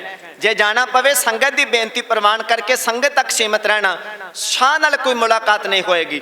ਰਾਜਾ ਜੈ ਸਿੰਘ ਨੇ ਜਦੋਂ ਇਹ ਚਿੱਠੀ ਪੜ੍ਹੀ, ਉਹਦੇ ਮਨ ਵਿੱਚ ਆਇਆ ਇੱਕ ਵਾਰੀ ਵਲਛਲ ਕਰਕੇ ਗੁਰੂ ਨੂੰ ਬੁਲਾ ਲੈਣਾ ਚਾਹੀਦਾ ਹੈ। ਜਦੋਂ ਮਹਾਰਾਜ ਇੱਥੇ ਆ ਜਾਣਗੇ ਫਿਰ ਉਸ ਤੋਂ ਬਾਅਦ ਵਿੱਚ ਉਹਨਾਂ ਨੂੰ ਰਾਜੀ ਕਰਕੇ ਬਾਦਸ਼ਾਹ ਨਾਲ ਮਿਲਾ ਦਿੱਤਾ ਜਾਏਗਾ। ਰਾਜਾ ਜੈ ਸਿੰਘ ਨੇ ਭਰੋਸਾ ਦਿੱਤਾ, ਮਹਾਰਾਜ ਅਗਰ ਤੁਹਾਡੀ ਇੱਛਾ ਹੋਏਗੀ ਤੁਸੀਂ ਬਾਦਸ਼ਾਹ ਨੂੰ ਮਿਲਿਓ, ਤੁਹਾਡੀ ਨਹੀਂ ਇੱਛਾ ਹੋਏਗੀ ਆਪ ਜੀ ਨਾ ਮਿਲਣਾ, ਪਰ ਦਿੱਲੀ ਦੀ ਸੰਗਤ ਆਪ ਜੀ ਦੇ ਦਰਸ਼ਨ ਦਿਦਾਰੇ ਕਰਨਾ ਚਾਹੁੰਦੀ ਹੈ। ਮਹਾਰਾਜ ਆਪ ਜੀ ਦਿੱਲੀ ਵਿਖੇ ਆ ਕੇ ਦਰਸ਼ਨ ਦਿਦਾਰੇ ਦਿਓ। ਗਰੀਬ ਨਵਾਜ ਸਤਿਗੁਰੂ ਗੁਰੂ ਹਰਿਕ੍ਰਿਸ਼ਨ ਮਹਾਰਾਜ ਦਿੱਲੀ ਦੀਆਂ ਸੰਗਤਾਂ ਨੂੰ ਤਾਰਨ ਵਾਸਤੇ ਹਜ਼ੂਰ ਪਾਤਸ਼ਾਹ ਲੈ ਕੇ ਵੱਡੀ ਗਿਣਤੀ ਵਿੱਚ ਸਿੱਖ ਸੰਗਤ ਦਾ ਜਥਾ ਮਹਾਰਾਜ ਤੁਰੇ ਨੇ। ਸ਼੍ਰੀ ਕੀਰਤਪੁਰ ਸਾਹਿਬ ਜੀ ਦੀ ਪਾਵਨ ਪਵਿੱਤਰ ਧਰਤੀ ਤੋਂ ਵੱਖ-ਵੱਖ ਨਗਰਾਂ ਵਿੱਚ ਮਹਾਰਾਜ ਰੁਕੇ, ਪੜਾਓ ਕੀਤਾ। ਜਿੱਥੇ ਜਾਏ ਬਹਿ ਮੇਰਾ ਸਤਿਗੁਰੂ, ਸੋ ਥਾਨ ਸੁਹਾਵਾ ਰਾਮ ਰਾਜੇ। ਸੰਗਤਾਂ ਨੂੰ ਦਰਸ਼ਨ ਦਿਦਾਰੇ ਦੇ ਕੇ ਨਿਹਾਲ ਕਰਦੇ ਕਰਦੇ 8ਵੇਂ ਪਾਤਸ਼ਾਹ ਪਹੁੰਚ ਗਏ ਨੇ। ਜਿਸ ਨਗਰ ਦਾ ਨਾਮ ਕਦੇ ਸੀ ਅੰਬਾਂ ਵਾਲਾ, ਅੱਜ ਉਹਨੂੰ ਕਿਹਾ ਜਾਂਦਾ ਹੈ ਅੰਬਾਲਾ। ਉਹ ਉਸ ਇਲਾਕੇ ਵਿੱਚ ਅੰਬਾਂ ਦੇ ਬਾਗ ਬਹੁਤੇ ਹੋਇਆ ਕਰਦੇ ਸਨ ਤੇ ਉਹਦਾ ਨਾਮ ਪਿਆ ਸੀ ਅੰਬਾਂ ਵਾਲਾ, ਤੇ ਅੱਜ ਦੇ ਸਮੇਂ ਵਿੱਚ ਉਹਨੂੰ ਅੰਬਾਲਾ ਸ਼ਹਿਰ ਕਿਹਾ ਜਾਂਦਾ ਹੈ। ਉਸ ਸ਼ਹਿਰ ਵਿੱਚ ਇੱਕ ਸਥਾਨ ਹੈ ਜਿਸ ਦਾ ਨਾਮ ਹੈ ਸ਼੍ਰੀ ਪੰਜੋਖਰਾ ਸਾਹਿਬ। ਉੱਥੇ ਸਤਿਗੁਰੂ ਗੁਰੂ ਹਰਿਕ੍ਰਿਸ਼ਨ ਮਹਾਰਾਜ ਆ ਕੇ ਰੁਕਦੇ ਨੇ। ਗੁਰੂ ਦਾ ਆਉਣਾ ਸੁਣ ਕੇ ਇਲਾਕੇ ਭਰ ਦੀਆਂ ਸੰਗਤਾਂ ਚਰਨ ਸ਼ਰਨ ਗੁਰ ਏਕ ਪੈਂਡਾ ਜਾਏ ਚੱਲ, ਸਤਿਗੁਰ ਕੋਟ ਪੈਂਡਾ ਅੱਗੇ ਹੋਏ ਲੇਤ ਹੈ। ਭਾਵਨਾ ਵਿੱਚ ਭਿੱਜੀਆਂ ਸੰਗਤਾਂ ਜੋ ਵੀ ਤਿਲ ਫੁੱਲ ਘਰਾਂ ਵਿੱਚ ਸੀ ਭੇਟਾ ਲੈ ਕੇ ਵੱਡੀ ਗਿਣਤੀ ਵਿੱਚ ਸਤਿਗੁਰਾਂ ਦੇ ਦਰਸ਼ਨ ਦਿਦਾਰੇ ਵਾਸਤੇ ਪਹੁੰਚੀਆਂ ਨੇ। ਇਤਿਹਾਸ ਕਹਿੰਦਾ ਜਦੋਂ ਵੱਡਾ ਇਕੱਠ ਮਹਾਰਾਜ ਜੀ ਦੇ ਨਾਲ ਹੈ, ਲਗਭਗ 2200 ਘੋੜ ਸਵਾਰ ਸ਼ਸਤਰਧਾਰੀ ਸਿੰਘ ਮਹਾਰਾਜ ਜੀ ਦੇ ਨਾਲ ਨੇ। 7ਵੇਂ ਪਾਤਸ਼ਾਹ ਦੇ ਨਾਲ ਵੀ ਫੌਜ ਰਿਆ ਕਰਦੀ ਸੀ 2200 ਘੋੜ ਸਵਾਰ। 8ਵੇਂ ਪਾਤਸ਼ਾਹ ਦੇ ਨਾਲ ਵੀ ਤਕਰੀਬਨ ਇੰਨੀ ਹੀ ਗਿਣਤੀ ਵਿੱਚ ਜਿਹੜੇ ਸਿੱਖ ਸਰਦਾਰ ਸ਼ਸਤਰਧਾਰੀ ਤਿਆਰ ਬਰ ਤਿਆਰ ਘੋੜ ਸਵਾਰ ਨਾਲ ਰਿਆ ਕਰਦੇ ਸਨ। ਤੇ ਸੰਗਤਾਂ ਜਿਹੜੀਆਂ ਨੇਮੀ ਪ੍ਰੇਮੀ ਨੇ, ਨਾਮ ਜਪਣ ਵਾਲੀਆਂ, ਆ ਕੇ ਭੇਟਾਵਾਂ ਧਰ ਰਹੀਆਂ ਨੇ, ਦਰਸ਼ਨ ਕਰਕੇ ਨਿਹਾਲ ਹੋ ਰਹੀਆਂ ਨੇ। ਹਰ ਮਨ ਤਨ ਵਸਿਆ ਸੋਈ, ਜੈ ਜੈਕਾਰ ਕਰੇ ਸਭ ਕੋਈ, ਗੁਰ ਪੂਰੇ ਕੀ ਵਡਿਆਈ। ਮਹਾਰਾਜ ਜੀ ਦੀ ਉਪਮਾ ਸੁਣੀ। ਇਸ ਨਗਰ ਦੇ ਵਿੱਚੋਂ ਇੱਕ ਪੰਡਤਾਂ ਦਾ ਟੋਲਾ, ਪੰਡਿਤ ਸ਼ਬਦ ਵਿਦਵਾਨ ਦੀ ਪ੍ਰਥਾਏ ਵਰਤਿਆ ਜਾਂਦਾ ਹੈ। ਜਿਵੇਂ ਸਿੱਖ ਧਰਮ ਦੇ ਵਿੱਚ ਗਿਆਨਵਾਨ ਨੂੰ ਗਿਆਨੀ ਕਿਹਾ ਜਾਂਦਾ ਹੈ, ਇਸੇ ਤਰ੍ਹਾਂ ਹਿੰਦੂ ਮਤ ਵਿੱਚ ਜਿਹੜਾ ਉਹਨਾਂ ਦਾ ਕੋਈ ਵਿਦਵਾਨ ਹੈ ਜਿਨੇ ਵੇਦ ਸ਼ਾਸਤਰ ਸਿਮਰਤੀਆਂ ਪੜ੍ਹੇ ਨੇ, ਉਹਨੂੰ ਪੰਡਿਤ ਸ਼ਬਦ ਨਾਲ ਸੰਬੋਧਨ ਕੀਤਾ ਜਾਂਦਾ ਹੈ ਵੀ ਇਹ ਪੜ੍ਹਿਆ ਲਿਖਿਆ ਹੈ, ਵਿਦਵਾਨ ਹੈ, ਇਹਨੇ ਵਿਦਿਆ ਹਾਸਲ ਕੀਤੀ ਹੈ, ਉਹਨੂੰ ਸਤਿਕਾਰ ਨਾਲ ਪੰਡਿਤ ਕਿਹਾ ਜਾਂਦਾ ਹੈ। ਕੁਝ ਪੰਡਿਤ ਵਿਦਵਾਨਾਂ ਦਾ ਟੋਲਾ ਆਇਆ ਹੈ ਗੁਰੂ ਹਰਿਕ੍ਰਿਸ਼ਨ ਮਹਾਰਾਜ ਜੀ ਦੇ ਚਰਨਾਂ ਵਿੱਚ। ਉਹਨਾਂ ਨੇ ਜਦੋਂ ਉਪਮਾ ਵੇਖੀ ਇੰਨੀ ਸ਼ਾਹੀ ਠਾਠ ਬਾਠ ਵੇਖੀ, ਸੰਗਤਾਂ ਦੇ ਚਿਹਰਿਆਂ ਉੱਤੇ ਖੁਸ਼ੀਆਂ ਵੇਖੀਆਂ। ਸਵਾਲ ਕੀਤਾ ਸਿੱਖਾਂ ਨੂੰ ਕੌਣ ਆਏ ਨੇ? ਭਾਵਨਾ ਵਿੱਚ ਭਿੱਜੀਆਂ ਸੰਗਤਾਂ ਨੇ ਆਖਿਆ ਗੁਰੂ ਹਰਕ੍ਰਿਸ਼ਨ ਸਾਹਿਬ ਆਏ ਨੇ। ਨਾਮ ਸੁਣਦਿਆਂ ਸਾਰ ਸੀਨੇ ਨੂੰ ਠੰਡ ਪੈਣੀ ਚਾਹੀਦੀ ਸੀ। ਗੁਰੂ ਦਾ ਨਾਮ ਸੁਣਦਿਆਂ ਸੀਨੇ ਨੂੰ ਠੰਡ ਪੈਂਦੀ ਹੈ, ਪਰ ਇਹਨਾਂ ਪੰਡਤਾਂ ਦੇ ਹਿਰਦੇ ਸੜਬੜ ਕੇ ਕੋਲਾ ਹੋ ਗਏ। ਆਖਣ ਲੱਗੇ ਇੱਕ ਤੇ ਕ੍ਰਿਸ਼ਨ ਹੋਏ ਨੇ ਦੁਆਪਰ ਯੁੱਗ ਦੇ ਅਵਤਾਰ, ਤੇ ਇਹ ਹਰਕ੍ਰਿਸ਼ਨ ਕੌਣ ਨੇ? ਮਨ ਵਿੱਚ ਆਇਆ ਵੀ ਨਾਮ ਤੇ ਉਸ ਅਵਤਾਰ ਤੋਂ ਵੀ ਵੱਡਾ ਹੈ, ਜਰਾ ਕੁ ਨੇੜੇ ਹੋ ਕੇ ਦਰਸ਼ਨ ਕਰੀਏ। ਪੰਡਤਾਂ ਦਾ ਟੋਲਾ ਗੁਰੂ ਹਰਕ੍ਰਿਸ਼ਨ ਮਹਾਰਾਜ ਜੀ ਦੇ ਚਰਨਾਂ ਵਿੱਚ ਆਇਆ। ਬਿਰਾਜਮਾਨ ਨੇ ਪਾਲਕੀ ਵਿੱਚ ਸਤਿਗੁਰੂ ਮਹਾਰਾਜ ਦਰਸ਼ਨ ਕੀਤੇ। ਮਨ ਨੂੰ ਤੇ ਬੜੀ ਪ੍ਰਸੰਨਤਾ ਹੋਈ, ਪਰ ਅੰਦਰਲੀ ਜਿਹੜੀ ਈਰਖਾ ਸੀ ਉਹ ਕਿਤੇ ਨਾ ਕਿਤੇ ਲਟ ਕਰਕੇ ਬਲਦੀ ਪਈ ਸੀ। ਦਰਸ਼ਨ ਕਰਕੇ ਨਿਹਾਲ ਹੋਏ, ਸਿਰ ਝੁਕਾਇਆ, ਆਖਣ ਲੱਗੇ ਅਸੀਂ ਤੁਹਾਡੀ ਉਪਮਾ ਸੁਣ ਕੇ ਆਏ ਹਾਂ। ਤੁਹਾਡਾ ਨਾਮ ਬੜਾ ਵੱਡਾ ਹੈ, ਤੁਹਾਡਾ ਨਾਮ ਬੜਾ ਪਵਿੱਤਰ ਹੈ। ਦੁਆਪਰ ਯੁੱਗ ਦੇ ਅਵਤਾਰ ਕ੍ਰਿਸ਼ਨ ਮੁਰਾਰ ਦੀ ਯਾਦ ਦਿਵਾਉਂਦਾ ਹੈ ਤੁਹਾਡਾ ਨਾਮ। ਉਹਨਾਂ ਦਾ ਨਾਮ ਸੀ ਕ੍ਰਿਸ਼ਨ ਤੇ ਤੁਹਾਡਾ ਨਾਮ ਹੈ ਹਰਕ੍ਰਿਸ਼ਨ। ਅਸੀਂ ਵੇਖਣਾ ਚਾਹੁੰਦੇ ਹਾਂ ਵੀ ਨਾਮ ਤੇ ਤੁਹਾਡਾ ਉਹਨਾਂ ਤੋਂ ਵੀ ਵੱਡਾ ਹੈ। ਤੁਹਾਡੀ ਜਿਹੜੀ ਅੰਦਰਲੀ ਅਵਸਥਾ ਹੈ ਉਹਨਾਂ ਦੇ ਬਰਾਬਰ ਹੈ, ਉਹਨਾਂ ਤੋਂ ਥੱਲੇ ਹੈ, ਜਾਂ ਤੁਹਾਡੇ ਵੱਡੇ ਨਾਮ ਦੇ ਵਾਂਗ ਤੁਹਾਡੀ ਅੰਦਰਲੀ ਅਵਸਥਾ ਵੀ ਉਹਨਾਂ ਤੋਂ ਵੱਡੀ ਹੈ। ਮਹਾਰਾਜ ਅਸੀਂ ਜਰਾ ਵੇਖਣਾ ਚਾਹੁੰਦੇ ਹਾਂ। ਹਜ਼ੂਰ ਨੇ ਆਖਿਆ ਗੁਰੂ ਨਾਨਕ ਦਾ ਦਰ ਕਰ ਹੈ, ਜੋ ਮੰਗੇ ਕਿ ਠਾਕੁਰ ਆਪਣੇ ਤੇ ਸੋਈ ਸੋਈ ਦੇਵੇ। ਦੇਖੋ ਜੀ ਤੁਸੀਂ ਭਾਵਨਾ ਲੈ ਕੇ ਆਏ ਹੋ, ਤੁਹਾਡੀ ਭਾਵਨਾ ਪੂਰੀ ਕੀਤੀ ਜਾਏਗੀ। ਕੀ ਚਾਹੁੰਦੇ ਹੋ? ਆਖਣ ਲੱਗੇ ਜੀ ਅਸੀਂ ਚਾਹੁੰਦੇ ਹਾਂ ਵੀ ਕ੍ਰਿਸ਼ਨ ਜੀ ਨੇ ਮਹਾਭਾਰਤ ਦੇ ਯੁੱਧ ਵਿੱਚ ਗੀਤਾ ਦਾ ਉਚਾਰਨ ਕੀਤਾ। ਪੁੱਤਰ ਦੀ ਲਾਸ਼ ਉੱਤੇ ਧਾਹਾਂ ਮਾਰ ਕੇ ਰੋ ਰਿਹਾ ਸੀ ਅਰਜਨ ਬਲਕਾਰੀ। ਜਦੋਂ ਉਹਦੇ ਸਾਹਮਣੇ ਗੀਤਾ ਦੇ ਸ਼ਲੋਕ ਉਚਾਰਨ ਕੀਤੇ, ਅਰਜਨ ਬਲਕਾਰੀ ਨੇ ਹਥਿਆਰ ਚੁੱਕੇ ਤੇ ਲੜਨ ਵਾਸਤੇ ਤਿਆਰ ਹੋ ਗਿਆ। ਪਿਤਾ ਪੁੱਤਰ ਦੀ ਮੌਤ ਉੱਤੇ ਅਰਜਨ ਧਾਹਾਂ ਮਾਰ ਕੇ ਰੋਂਦਾ ਹੈ। ਉਹ ਕਹਿੰਦਾ ਸੀ ਮੈਂ ਅੱਜ ਤੋਂ ਬਾਅਦ ਹਥਿਆਰ ਨਹੀਂ ਚੁੱਕਾਂਗਾ। ਕ੍ਰਿਸ਼ਨ ਜੀ ਨੇ ਗੀਤਾ ਦੇ ਸ਼ਲੋਕ ਉਚਾਰਨ ਕੀਤੇ, ਉਹਦੇ ਮਨ ਨੂੰ ਕਾਇਮ ਕੀਤਾ, ਉਹ ਮੁੜ ਜੰਗ ਲੜਨ ਵਾਸਤੇ ਤਿਆਰ ਹੋ ਗਿਆ। ਅਸੀਂ ਮਹਾਰਾਜ ਇਹ ਨਹੀਂ ਕਹਿੰਦੇ ਵੀ ਤੁਸੀਂ ਕਿਸੇ ਤੋਂ ਜੰਗ ਕਰਾ ਕੇ ਵਿਖਾਓ, ਅਸੀਂ ਇਹ ਕਹਿੰਦੇ ਹਾਂ ਵੀ ਉਹਨਾਂ ਨੇ ਗੀਤਾ ਦੇ ਉਚਾਰਨ ਕਰਕੇ, ਗੀਤਾ ਦੇ ਸ਼ਲੋਕ ਉਚਾਰ ਕੇ ਅਰਜਨ ਨੂੰ ਜੰਗ ਕਰਨ ਵਾਸਤੇ ਤਿਆਰ ਕਰ ਦਿੱਤਾ। ਤੇ ਤੁਸੀਂ ਕਿਸੇ ਨਾ ਕਿਸੇ ਐਸੇ ਵਿਅਕਤੀ ਦੇ ਕੋਲੋਂ ਸਾਨੂੰ ਗੀਤਾ ਦੇ ਸ਼ਲੋਕ ਉਹਦੀ ਵਿਆਖਿਆ ਕਰਕੇ ਵਿਖਾ ਦਿਓ ਜਿਹਦੇ ਕੋਲੋਂ ਸਾਨੂੰ ਉਮੀਦ ਨਾ ਹੋਵੇ। ਮਹਾਰਾਜ ਜਿਵੇਂ ਅਰਜਨ ਦੀ ਉਮੀਦ ਨਹੀਂ ਸੀ ਕਿ ਉਹ ਪੁੱਤਰ ਦੀ ਮੌਤ ਤੋਂ ਬਾਅਦ ਜੰਗ ਦੇ ਮੈਦਾਨ ਵਿੱਚ ਲੜ ਸਕੇਗਾ, ਪਰ ਉਹ ਲੜ ਗਿਆ। ਇਸੇ ਤਰ੍ਹਾਂ ਸਾਨੂੰ ਕਿਸੇ ਅਜਿਹੇ ਵਿਅਕਤੀ ਤੋਂ ਗੀਤਾ ਦੇ ਅਰਥ ਕਰਕੇ ਸੁਣਾਓ ਜਿਹਦੇ ਤੋਂ ਸਾਨੂੰ ਉਮੀਦ ਨਾ ਹੋਵੇ। ਮਹਾਰਾਜ ਨੇ ਕਿਹਾ ਤੁਸੀਂ ਆਪਣੀ ਪਸੰਦ ਦਾ ਵਿਅਕਤੀ ਗੁਰੂ ਦਰਬਾਰ ਵਿੱਚ ਲੈ ਆਓ, ਤੁਹਾਡੀ ਭਾਵਨਾ ਪੂਰੀ ਕਰ ਦਿੱਤੀ ਜਾਏਗੀ। ਪੰਡਿਤ ਪਿੰਡ ਵਿੱਚ ਗਏ, ਇੱਕ ਐਸਾ ਵਿਅਕਤੀ ਢੂੰਡਿਆ ਜਿਹਨੂੰ ਨਾ ਕੰਨਾਂ ਤੋਂ ਸੁਣਦਾ ਹੈ, ਜਿਹੜਾ ਨਾ ਜ਼ੁਬਾਨ ਤੋਂ ਬੋਲ ਸਕਦਾ ਹੈ, ਨਾ ਉਹਦੀ ਬੁੱਧੀ ਕੰਮ ਕਰਦੀ ਹੈ, ਨਾ ਉਹਨੇ ਕੋਈ ਵਿਦਿਆ ਪੜ੍ਹੀ ਹੈ, ਨਾ ਉਹਨੇ ਕਦੇ ਧਾਰਮਿਕ ਅਸਥਾਨ ਦੀਆਂ ਉਹਨੂੰ ਕਦੀ ਪੌੜੀਆਂ ਚੜ੍ਹਨ ਦਿੱਤੀਆਂ ਨੇ, ਨਾ ਉਹਨੇ ਉਹਨੂੰ ਕਦੀ ਰੱਬ ਦੀ ਪੂਜਾ ਕਰਨ ਦਾ ਅਧਿਕਾਰ ਦਿੱਤਾ ਹੈ। ਜਿਹੜਾ ਲੋਕਾਂ ਦੇ ਘਰਾਂ ਵਿੱਚ ਪਾਣੀ ਢੋਂਦਾ ਹੈ, ਜਿਹਨੂੰ ਝੀਵਰ ਬਰਾਦਰੀ ਨਾਲ ਜਿਹੜਾ ਸੰਬੰਧਿਤ ਹੈ, ਨਾਮ ਹੈ ਉਸ ਦਾ ਛੱਜੂ। ਪੰਡਿਤ ਪਕੜ ਕੇ ਉਹਨੂੰ ਲੈ ਆਏ, ਆਖਣ ਲੱਗੇ ਨਾ ਇਹਨੂੰ ਕੰਨਾਂ ਤੋਂ ਸੁਣਦਾ ਹੈ, ਨਾ ਇਹ ਜ਼ੁਬਾਨ ਤੋਂ ਬੋਲ ਸਕਦਾ ਹੈ, ਬੁੱਧੀ ਤੋਂ ਇਹ ਹੀਣਾ ਹੈ, ਗਿਆਨ ਤੋਂ ਇਹ ਸਖਣਾ ਹੈ, ਧਾਰਮਿਕ ਸਥਾਨ ਵਿੱਚ ਕਦੇ ਇਹਨੂੰ ਆਉਣ ਦੀ ਆਗਿਆ ਨਹੀਂ ਦਿੱਤੀ, ਇਹ ਕਿਵੇਂ ਅਰਥ ਕਰ ਲਵੇਗਾ? ਇਤਿਹਾਸ ਕਹਿੰਦਾ ਲਿਆ ਕੇ ਮਹਾਰਾਜ ਦੇ ਸਾਹਮਣੇ ਖੜਾ ਕਰ ਦਿੱਤਾ। ਹਜ਼ੂਰ ਗੁਰੂ ਹਰਕ੍ਰਿਸ਼ਨ ਮਹਾਰਾਜ ਨੇ ਸਤਿਗੁਰੂ ਪਾਤਸ਼ਾਹ ਨੇ ਅਮਿਓ ਦ੍ਰਿਸ਼ਟ ਸ਼ੁਭ ਕਰੇ ਹਰੇ ਅਗ ਪਾਪ ਸਕਲ ਮਲ। ਮਹਾਰਾਜ ਨੇ ਅੰਮ੍ਰਿਤਮਈ ਦ੍ਰਿਸ਼ਟੀ ਉਹਦੇ ਤੇ ਪਾਈ। ਹਜ਼ੂਰ ਦੇ ਹੱਥ ਵਿੱਚ ਇੱਕ ਸੋਟੀ ਸੀ ਜਿਹਨੂੰ ਛਟੀ ਕਿਹਾ ਜਾਂਦਾ ਹੈ, ਉਹਦੇ ਸੀਸ ਉੱਤੇ ਰੱਖੀ। ਅੰਮ੍ਰਿਤਮਈ ਦ੍ਰਿਸ਼ਟੀ ਵਰਸਾ ਰਹੇ ਨੇ ਗੁਰੂ ਹਰਕ੍ਰਿਸ਼ਨ ਮਹਾਰਾਜ। ਸਤਿਗੁਰੂ ਦਾ ਰਹਿਮਤਾਂ ਭਰਿਆ ਹੱਥ ਉਹਦੇ ਸੀਸ ਤੇ ਟਿਕਦਾ ਹੈ। ਜਿਹਦੀ ਬੁੱਧੀ ਕੰਮ ਨਹੀਂ ਸੀ ਕਰਦੀ, ਉਹਦੇ ਸਰੀਰ ਵਿੱਚ ਹਲਚਲ ਸ਼ੁਰੂ ਹੋਈ। ਇਹ ਮਹਾਰਾਜ ਨੇ ਬਾਣੀ ਵਿੱਚ ਬਚਨ ਕੀਤੇ ਨੇ, ਐ ਰਸਨਾ ਰੱਬ ਨੇ ਤੇਰੇ ਵਿੱਚ ਬੋਲਣ ਦੀ ਤਾਕਤ ਪਾਈ ਤੇ ਤੂੰ ਬੋਲ ਰਹੀ ਹੈ। ਇਹ ਸਰਵਣ ਹੋ ਮੇਰੇ ਕੋ ਸਾਚਾ ਸੁਣਨੇ ਨੂੰ ਪਠਾਏ। ਐ ਮੇਰੇ ਕੰਨੋਂ ਰੱਬ ਨੇ ਤੁਹਾਡੇ ਵਿੱਚ ਸੁਣਨ ਦੀ ਤਾਕਤ ਪਾਈ ਤੇ ਤੁਸੀਂ ਸੁਣ ਰਹੇ ਹੋ। ਸਤਿਗੁਰੂ ਗੁਰੂ ਹਰਕ੍ਰਿਸ਼ਨ ਮਹਾਰਾਜ ਨੇ ਰਹਿਮਤ ਕੀਤੀ, ਉਹਦੀ ਜ਼ੁਬਾਨ ਵਿੱਚ ਬੋਲਣ ਦਾ ਬਲ ਆਇਆ, ਉਹਦੇ ਕੰਨਾਂ ਵਿੱਚ ਸੁਣਨ ਦੀ ਸ਼ਕਤੀ ਆਈ। ਉਹਦੀ ਜ਼ੁਬਾਨ ਤੋਂ ਵਾਹਿਗੁਰੂ ਵਾਹਿਗੁਰੂ ਦੇ ਸ਼ਬਦ ਦਾ ਉਚਾਰਨ ਹੋਣ ਲੱਗਿਆ। ਹਜ਼ੂਰ ਪਾਤਸ਼ਾਹ ਮੁਖਾਰਬਿੰਦ ਤੋਂ ਕੋਈ ਬੋਲੇ ਨਹੀਂ। ਮਹਾਰਾਜ ਨੇ ਨੇਤਰਾਂ ਹੀ ਨੇਤਰਾਂ ਰਾਹੀਂ ਬਚਨ ਕਰਕੇ ਆਖਿਆ, ਐ ਛੱਜੂ ਜੋ ਇਹ ਚਾਹੁੰਦੇ ਨੇ ਇਹਨਾਂ ਦੀ ਭਾਵਨਾ ਪੂਰੀ ਕੀਤੀ ਜਾਏ। ਜਿਹੜਾ ਪੰਡਿਤ ਲਾਲ ਚੰਦ ਹੈ ਉੱਠ ਕੇ ਆਖਣ ਲੱਗਾ ਜੀ ਸਾਨੂੰ ਗੀਤਾ ਦੇ ਜਿਹੜੇ ਸ਼ਲੋਕ ਨੇ ਉਹਨਾਂ ਦੀ ਵਿਆਖਿਆ ਕਰਕੇ ਸੁਣਾਈ ਜਾਏ। ਜਦੋਂ ਇਹ ਸਵਾਲ ਕਰਕੇ ਪੰਡਿਤ ਆਪਣੀ ਜਗ੍ਹਾ ਤੇ ਬੈਠਦਾ ਹੈ ਤੇ ਛੱਜੂ ਨੇ ਸ਼ੁਰੂ ਕੀਤਾ ਹੈ ਗੀਤਾ ਦੇ ਅਧਿਆਇਆਂ ਦੇ ਵਿੱਚੋਂ ਸ਼ਲੋਕ ਯਦਾ ਯਦਾ ਕੀ ਧਰਮਸ। ਜਦੋਂ ਇਹ ਸ਼ਬਦ ਆਪਣੀ ਜ਼ੁਬਾਨ ਤੋਂ 3 ਹੀ ਅਜੇ ਸ਼ਬਦ ਬੋਲੇ, ਪੰਡਿਤ ਜਿਹੜਾ ਸੀ ਉਹ ਸਿਰ ਤੋਂ ਲੈ ਕੇ ਪੈਰਾਂ ਤੱਕ ਤਿਲ ਮਿਲਾ ਗਿਆ ਕਿ ਜਿਹੜਾ ਜ਼ੁਬਾਨੋਂ ਬੋਲ ਨਹੀਂ ਸੀ ਸਕਦਾ ਉਹ ਬੋਲ ਪਿਆ। जिन्हें कदे वेद शास्त्र सिमरतियां पुराण गीता कदे वेखी तक नहीं सी, ओदी जुबान तो यदा यदा की धर्मस ये शब्द निकलते पे ने। पंडित हैरान हो गया। जदों फिर व्याख्या करन लगा छज्जू पानियों पानी हुंदा है पंडित, फिर गीता विचों निकल के शास्त्रां विच जांदा है ये छज्जू चीवर, ते फिर एक कशमन शास्त्र प्रवृत्त ते जदों ये शब्द जुबान तो कहे हुण पंडित रीझ ला के सुनते हैं। पंजोखड़े की धरती ते वड्डा कट्ठ है, गुरु नानक की कला वरतदी पई है, जेड़ा जिन्हों कदे सुनता नहीं सी, बोल नहीं सी सकदा, वो भरे कट्ठ विच गुरु हरकृष्ण साहिब जी की कृपा सदका बोल के व्याख्या किवें करदा है। फिर गुरु हरकृष्ण साहिब ने आख्या भाई छज्जू हुण तुरकी बाणी दे एक शब्द की कथा की जाए। कथा जदों की अमृतमय बाणी का मींह वरन लगे, आओ तो की जरा पंजोखड़े की धरती ते गुरु हरकृष्ण साहिब ने अनोखा चोज क्यों वरताया है।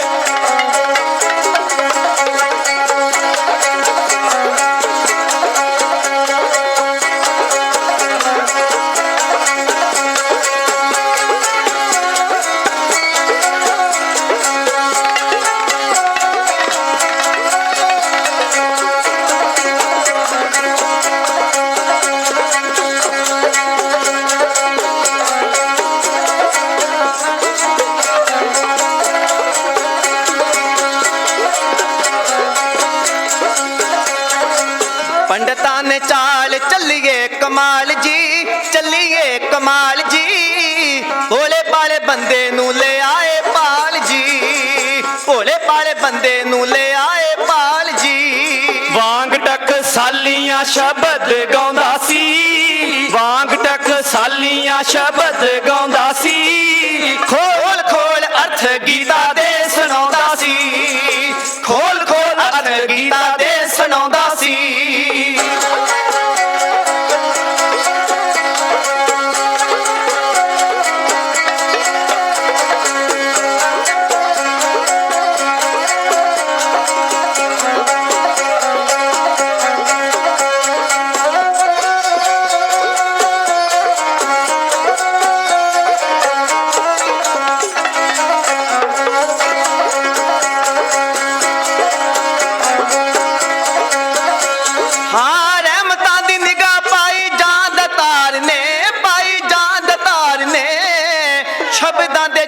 खोले गए भंडार ने, शब्दां दे झट खोले गए भंडार ने।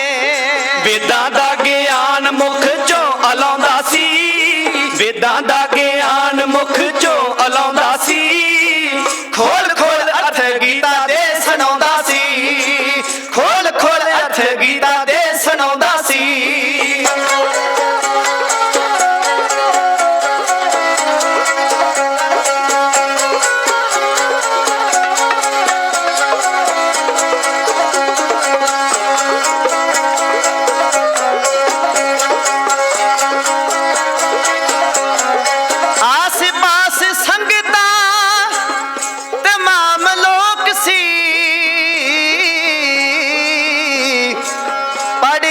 शुद्ध गीता दे सलोक सी,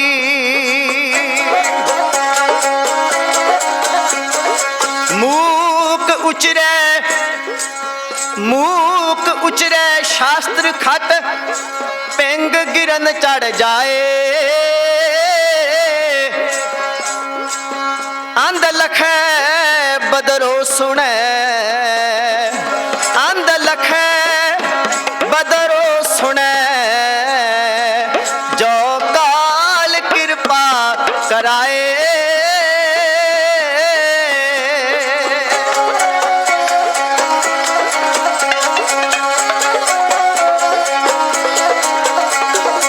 आस पास संगीता तमाम लोग सी, हाँ तमाम लोग सी, पढ़ी दाओ शुद्ध गीता दे सलोक सी, पढ़ी दाओ शुद्ध गीता दे सलोक सी। प्यार नाल गूढ़ गल्लां बतलाउंदा सी, प्यार नाल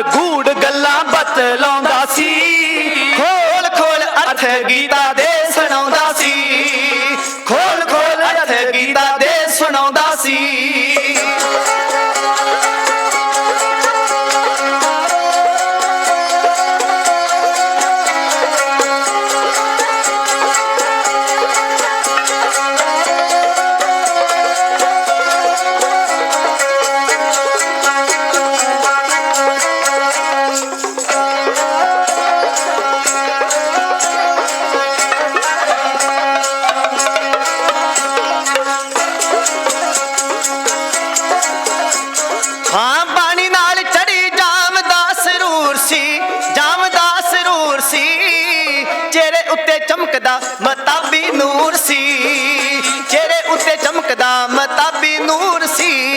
ਕਥਾ ਨਾਲ ਵਿਪਰਾਂ ਦੀ ਮੈਲ ਧੋਂਦਾ ਸੀ, ਕਥਾ ਨਾਲ ਵਿਪਰਾਂ ਦੀ ਮੈਲ ਧੋਂਦਾ ਸੀ।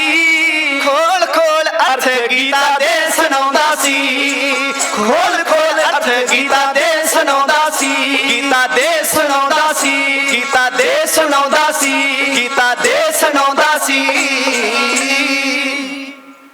ਸਤਿਗੁਰੂ ਗੁਰੂ ਹਰਿਕ੍ਰਿਸ਼ਨ ਮਹਾਰਾਜ ਜੀ ਦੀ ਅੰਮ੍ਰਿਤਮਈ ਦ੍ਰਿਸ਼ਟੀ ਸਦਕਾ ਕਿਰਪਾ ਦ੍ਰਿਸ਼ਟ ਤਨ ਜਾਗੇ ਨਿਹਰ ਹੋ, ਤਾਕੇ ਤਾਪ ਤਨਕ ਮਹਿ ਹਰ ਹੋ। ਗੁਰੂ ਹਰਿਕ੍ਰਿਸ਼ਨ ਮਹਾਰਾਜ ਨੇ ਕਿਰਪਾ ਕੀਤੀ, ਜਿਹੜਾ ਗੂੰਗਾ ਹੈ ਉਹ ਬੋਲਣ ਲੱਗ ਪਿਆ। ਕਈ ਵਾਰ ਸੁਣਨ ਵਾਲੇ ਦੇ ਮਨ ਵਿੱਚ ਵਿਚਾਰ ਆ ਜਾਂਦਾ ਵੀ ਗੂੰਗਾ ਕਿਵੇਂ ਬੋਲ ਸਕਦਾ ਹੈ। ਸਤਿਗੁਰੂ ਗੁਰੂ ਅਮਰਦਾਸ ਮਹਾਰਾਜ ਨੇ ਬਚਨ ਕੀਤੇ ਨੇ, ਅਖਿਆਨੇ ਦੇ ਕੋਲ ਵੀ ਨੇ, ਪਰ ਉਹਦੇ ਵਿੱਚ ਵਾਹਿਗੁਰੂ ਨੇ ਵੇਖਣ ਦੀ ਜੋਤ ਨਹੀਂ ਧਰੀ, ਇਸ ਲਈ ਉਹਨੂੰ ਨੇਤਰਹੀਣ ਕਿਹਾ ਜਾਂਦਾ ਹੈ। ਬਾਤ ਤੇ ਜੋਤ ਦੀ ਹੈ, ਗੁਰੂ ਜੋਤ ਸਰੂਪ ਹੈ। ਜੋਤ ਸਰੂਪ ਹੋ ਕੇ ਜਿੱਥੇ ਵੀ ਉਹ ਬਿਰਾਜਮਾਨ ਹੋਵੇ, ਰਸਨਾ ਤੇ ਬਿਰਾਜਮਾਨ ਹੋਵੇ, ਰਸਨਾ ਵਿੱਚ ਬੋਲਣ ਦੀ ਤਾਕਤ ਆ ਜਾਂਦੀ ਹੈ। ਕੰਨਾਂ ਵਿੱਚ ਜੋਤ ਸਰੂਪ ਹੋ ਕੇ ਬਿਰਾਜਮਾਨ ਹੋਵੇ, ਕੰਨਾਂ ਨੂੰ ਸੁਣਨਾ ਆਰੰਭ ਹੋ ਜਾਂਦਾ ਹੈ। ਇਸ ਸਰੀਰ ਦੀ ਘਾੜਤ ਕਰਨ ਵਾਲਾ ਹੀ ਉਹ ਪ੍ਰਮਾਤਮਾ ਹੈ, ਉਹ ਗੁਰੂ ਹੈ। ਗੁਰ ਪਰਮੇਸ਼ਰ ਇੱਕੋ ਜਾਣ, ਜਿਹਦੇ ਮਨ ਵਿੱਚ ਇਹ ਭੇਦ ਹੋਵੇ, ਫਰਕ ਹੋਵੇ ਵੀ ਗੁਰੂ ਤੇ ਉਹ ਰਚਨ ਵਾਲਾ ਪਰਮੇਸ਼ਰ ਇਹ ਵੱਖਰੇ ਵੱਖਰੇ ਨੇ, ਉਹ ਕਦੇ ਵੀ ਭਗਤੀ ਦੇ ਮਾਰਗ ਤੇ ਚੱਲ ਨਹੀਂ ਸਕੇਗਾ। ਸਤਿਗੁਰੂ ਨੇ ਕਿਹਾ ਪਾਰ ਬ੍ਰਹਮ ਗੁਰ ਨਾਹੀ ਭੇਦ, ਰੱਬ ਵਿੱਚ ਤੇ ਗੁਰੂ ਵਿੱਚ ਕੋਈ ਅੰਤਰ ਨਹੀਂ। ਰਸਨਾ ਪਵਿੱਤਰ ਕਰਵਾਖੋ ਜੀ ਸਤਨਾਮ ਸ਼੍ਰੀ ਵਾਹਿਗੁਰੂ। ਪੰਡਿਤ ਲਾਲ ਚੰਦ ਨੇ ਸਵਾਲ ਕੀਤਾ ਸੀ ਤੇ ਭਾਈ ਛੱਜੂ ਨੇ ਉੱਥੇ ਉਹਦੇ ਸਾਰੇ ਸਵਾਲਾਂ ਦਾ ਉੱਤਰ ਦਿੱਤਾ ਹੈ, ਵਿਆਖਿਆ ਕੀਤੀ। ਇੱਥੇ ਗੀਤਾ ਦੇ ਅਰਥ ਕਰਨ ਦਾ ਭਾਵ ਇਹ ਹੈ, ਸਵਾਲ ਉਹਨਾਂ ਦਾ ਸੀ ਕਿ ਮਹਾਰਾਜ ਤੁਹਾਡਾ ਨਾਮ ਹਰਿਕ੍ਰਿਸ਼ਨ ਹੈ ਤੇ ਕ੍ਰਿਸ਼ਨ ਜੀ ਨੇ ਗੀਤਾ ਦਾ ਉਚਾਰਨ ਕੀਤਾ ਹੈ, ਤੇ ਤੁਸੀਂ ਕਿਰਪਾ ਕਰੋ ਗੀਤਾ ਦੇ ਅਰਥ ਕਰਕੇ ਵਿਖਾ ਦਿਓ। ਮਹਾਰਾਜ ਨੇ ਰਹਿਮਤ ਕੀਤੀ। ਅਜਿਹੇ ਵਿਅਕਤੀ ਦੇ ਕੋਲੋਂ ਅਰਥ ਕਰਵਾਏ ਜਿਹਦੇ ਕੋਲੋਂ ਉਮੀਦ ਕੋਈ ਨਹੀਂ ਸੀ। ਲਾਲ ਚੰਦ ਸਤਿਗੁਰਾਂ ਦੇ ਚਰਨਾਂ ਤੇ ਡਿੱਗ ਪਿਆ। ਮਹਾਰਾਜ ਨੇ ਕਿਹਾ ਸਾਨੂੰ ਨਾ ਮੱਥਾ ਟੇਕ, ਅੱਜ ਭਾਈ ਛੱਜੂ ਨੂੰ ਮੱਥਾ ਟੇਕ। ਜਿਹਨੂੰ ਲੋਕ ਕਹਿੰਦੇ ਸੀ ਇਹਨੂੰ ਮੰਦਿਰ ਦੇ ਮਗਰੋਂ ਦੀ ਨਹੀਂ ਲੰਘਣ ਦੇਣਾ, ਅੱਜ ਮੰਦਿਰ ਦਾ ਪੁਜਾਰੀ, ਬਾਹਰੀ ਤੌਰ ਤੇ ਰੱਬ ਦੇ ਨੇੜੇ ਰਹਿਣ ਵਾਲਾ ਭਾਈ ਛੱਜੂ ਦੇ ਚਰਨਾਂ ਉੱਤੇ ਢਹਿ ਕੇ ਮੱਥੇ ਟੇਕਦਾ ਪਿਆ। ਜਿੰਨੀਆਂ ਭੇਟਾਂ ਮਹਾਰਾਜ ਨੂੰ ਭੇਟ ਹੋ ਰਹੀਆਂ ਨੇ, ਮਹਾਰਾਜ ਨੇ ਭਾਈ ਛੱਜੂ ਨੂੰ ਦੇ ਦਿੱਤੀਆਂ। ਹਜ਼ੂਰ ਨੇ ਮਾਲਾ ਮਾਲ ਕੀਤਾ ਹੈ। ਰਹਿਮਤਾਂ ਦੀ ਨਿਗਾਹ ਵਰਸਾਈ, ਜਿਨ ਕਉ ਨਦਰ ਕਰਮ ਤਿਨ ਕਾਰ, ਨਾਨਕ ਨਦਰੀ ਨਦਰ ਨਿਹਾਲ। ਗੁਰੂ ਘਰ ਦਾ ਪ੍ਰਚਾਰਕ ਥਾਪ ਦਿੱਤਾ, ਵਿਦਵਾਨ ਬਣਾ ਦਿੱਤਾ। ਮਹਾਰਾਜ ਨੇ ਆਖਿਆ ਜਾਓ ਜਾ ਕੇ ਭਾਈ ਛੱਜੂ ਜਗਨਨਾਥਪੁਰੀ ਉੜੀਸਾ ਦੇ ਇਲਾਕੇ ਵਿੱਚ ਜਾ ਕੇ ਸਿੱਖੀ ਦਾ ਪ੍ਰਚਾਰ ਕਰੋ। ਚੇਤੇ ਰੱਖਣਾ ਸਾਧ ਸੰਗਤ, ਇਸੇ ਭਾਈ ਛੱਜੂ ਦੇ ਪਰਿਵਾਰ ਵਿੱਚੋਂ ਹੋਏ ਨੇ ਭਾਈ ਹਿੰਮਤ ਰਾਏ, ਜਿਨ੍ਹਾਂ ਨੇ 1699 ਦੀ ਵਿਸਾਖੀ ਤੇ ਆ ਕੇ ਪੰਜ ਪਿਆਰਿਆਂ ਵਿੱਚ ਪਹਿਲਾਂ ਸੀਸ ਭੇਟਾ ਕੀਤਾ, ਮੁੜ ਕੇ ਮਹਾਰਾਜ ਕੋਲੋਂ ਅੰਮ੍ਰਿਤ ਦੀ ਦਾਤ ਲਈ ਤੇ ਪਿਆਰੇ ਭਾਈ ਹਿੰਮਤ ਸਿੰਘ ਬਣੇ ਤੇ ਚਮਕੌਰ ਦੇ ਮੈਦਾਨ ਵਿੱਚ ਮੁੜ ਕੇ ਉਹਨਾਂ ਨੇ ਸ਼ਹਾਦਤ ਦਾ ਜਾਮ ਪ੍ਰਾਪਤ ਕੀਤਾ। ਜਿਹੜਾ ਪੰਡਿਤ ਲਾਲ ਚੰਦ ਸੀ, ਉਹਨੇ ਆਖਿਆ ਸਤਿਗੁਰੂ ਮੈਂ ਅੱਜ ਤੋਂ ਬਾਅਦ ਤੁਹਾਡਾ ਸਿੱਖ ਹਾਂ। ਗੁਰੂ ਦੀ ਸਿੱਖਿਆ ਧਾਰਨ ਕਰਨ ਲਈ ਸਿੱਖ ਕੌਣ ਹੈ? ਸਿੱਖ ਗੁਰੂ ਦਾ ਕੇਵਲ ਸਿੱਖ ਹੀ ਨਹੀਂ ਹੋ ਸਕਦਾ, ਗੁਰੂ ਦਾ ਸਿੱਖ ਹਿੰਦੂ ਵੀ ਹੋ ਸਕਦਾ ਹੈ। ਗੁਰੂ ਦਾ ਸਿੱਖ ਮੁਸਲਮਾਨ ਸਾਈਂ ਮੀਆਂ ਮੀਰ ਵਰਗਾ ਵੀ ਹੋ ਸਕਦਾ ਹੈ। ਸਿੱਖ ਉਹ ਹੈ ਜਿਹੜਾ ਗੁਰੂ ਦੀ ਸਿੱਖਿਆ ਤੇ ਚੱਲਦਾ ਹੈ। ਸਿੱਖੀ ਸਿੱਖਿਆ ਗੁਰ ਵਿਚਾਰ, ਨਦਰੀ ਕਰਮ ਲੰਘਾਏ ਪਾਰ। ਸਤਿਗੁਰੂ ਸੱਚੇ ਪਾਤਸ਼ਾਹ ਦਾ ਸਿੱਖ ਬਣ ਗਿਆ ਭਾਈ ਲਾਲ ਚੰਦ। ਹਜ਼ੂਰ ਸੱਚੇ ਪਾਤਸ਼ਾਹ ਗੁਰੂ ਗੋਬਿੰਦ ਸਿੰਘ ਜੀ ਦੇ ਕੋਲੋਂ 1699 ਦੀ ਵਿਸਾਖੀ ਤੇ ਇਸ ਪੰਡਿਤ ਲਾਲ ਚੰਦ ਨੇ ਵੀ ਅੰਮ੍ਰਿਤਪਾਨ ਕੀਤਾ।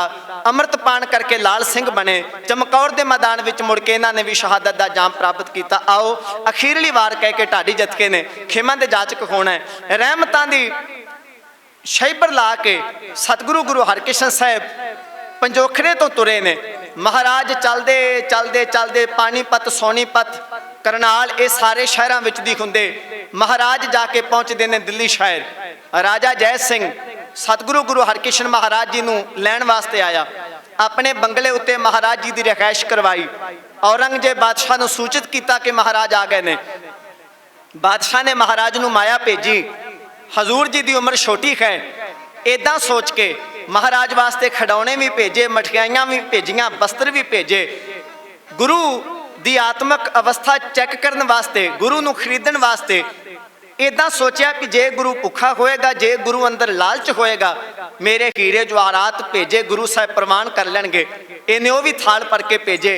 ਇੱਕ ਥਾਲ ਵਿੱਚ ਇਹਨੇ ਇੱਕ ਮਾਲਾ ਰੱਖ ਕੇ ਜਿਹੜੀ ਫਕੀਰਾਂ ਦੀ ਨਿਸ਼ਾਨੀ ਹੈ ਉਹ ਵੀ ਭੇਜੀ। ਮਹਾਰਾਜ ਦੇ ਕੋਲ ਸਾਰੀਆਂ ਵਸਤੂਆਂ ਆਈਆਂ, ਮਹਾਰਾਜ ਨੇ ਬਾਕੀ ਸਾਰੀਆਂ ਮੋੜੀਆਂ, ਇੱਕ ਮਹਾਰਾਜ ਨੇ ਮਾਲਾ ਪ੍ਰਵਾਨ ਕੀਤੇ। ਮਹਾਰਾਜ ਨੇ ਕਿਹਾ ਗੁਰੂ ਨਾਨਕ ਦੇ ਘਰ ਵਿੱਚ ਕੇਵਲ ਤੇ ਕੇਵਲ ਅਕਾਲ ਪੁਰਖ ਦੀ ਬੰਦਗੀ ਪ੍ਰਵਾਨ ਹੈ, ਸ਼ੇਖ ਫਰੀਦਾ ਖੈਰ ਦੀਜੈ ਬੰਦਗੀ। ਬਾਕੀ ਸਾਰੀਆਂ ਵਸਤੂਆਂ ਮੋੜ ਦਿੱਤੀਆਂ।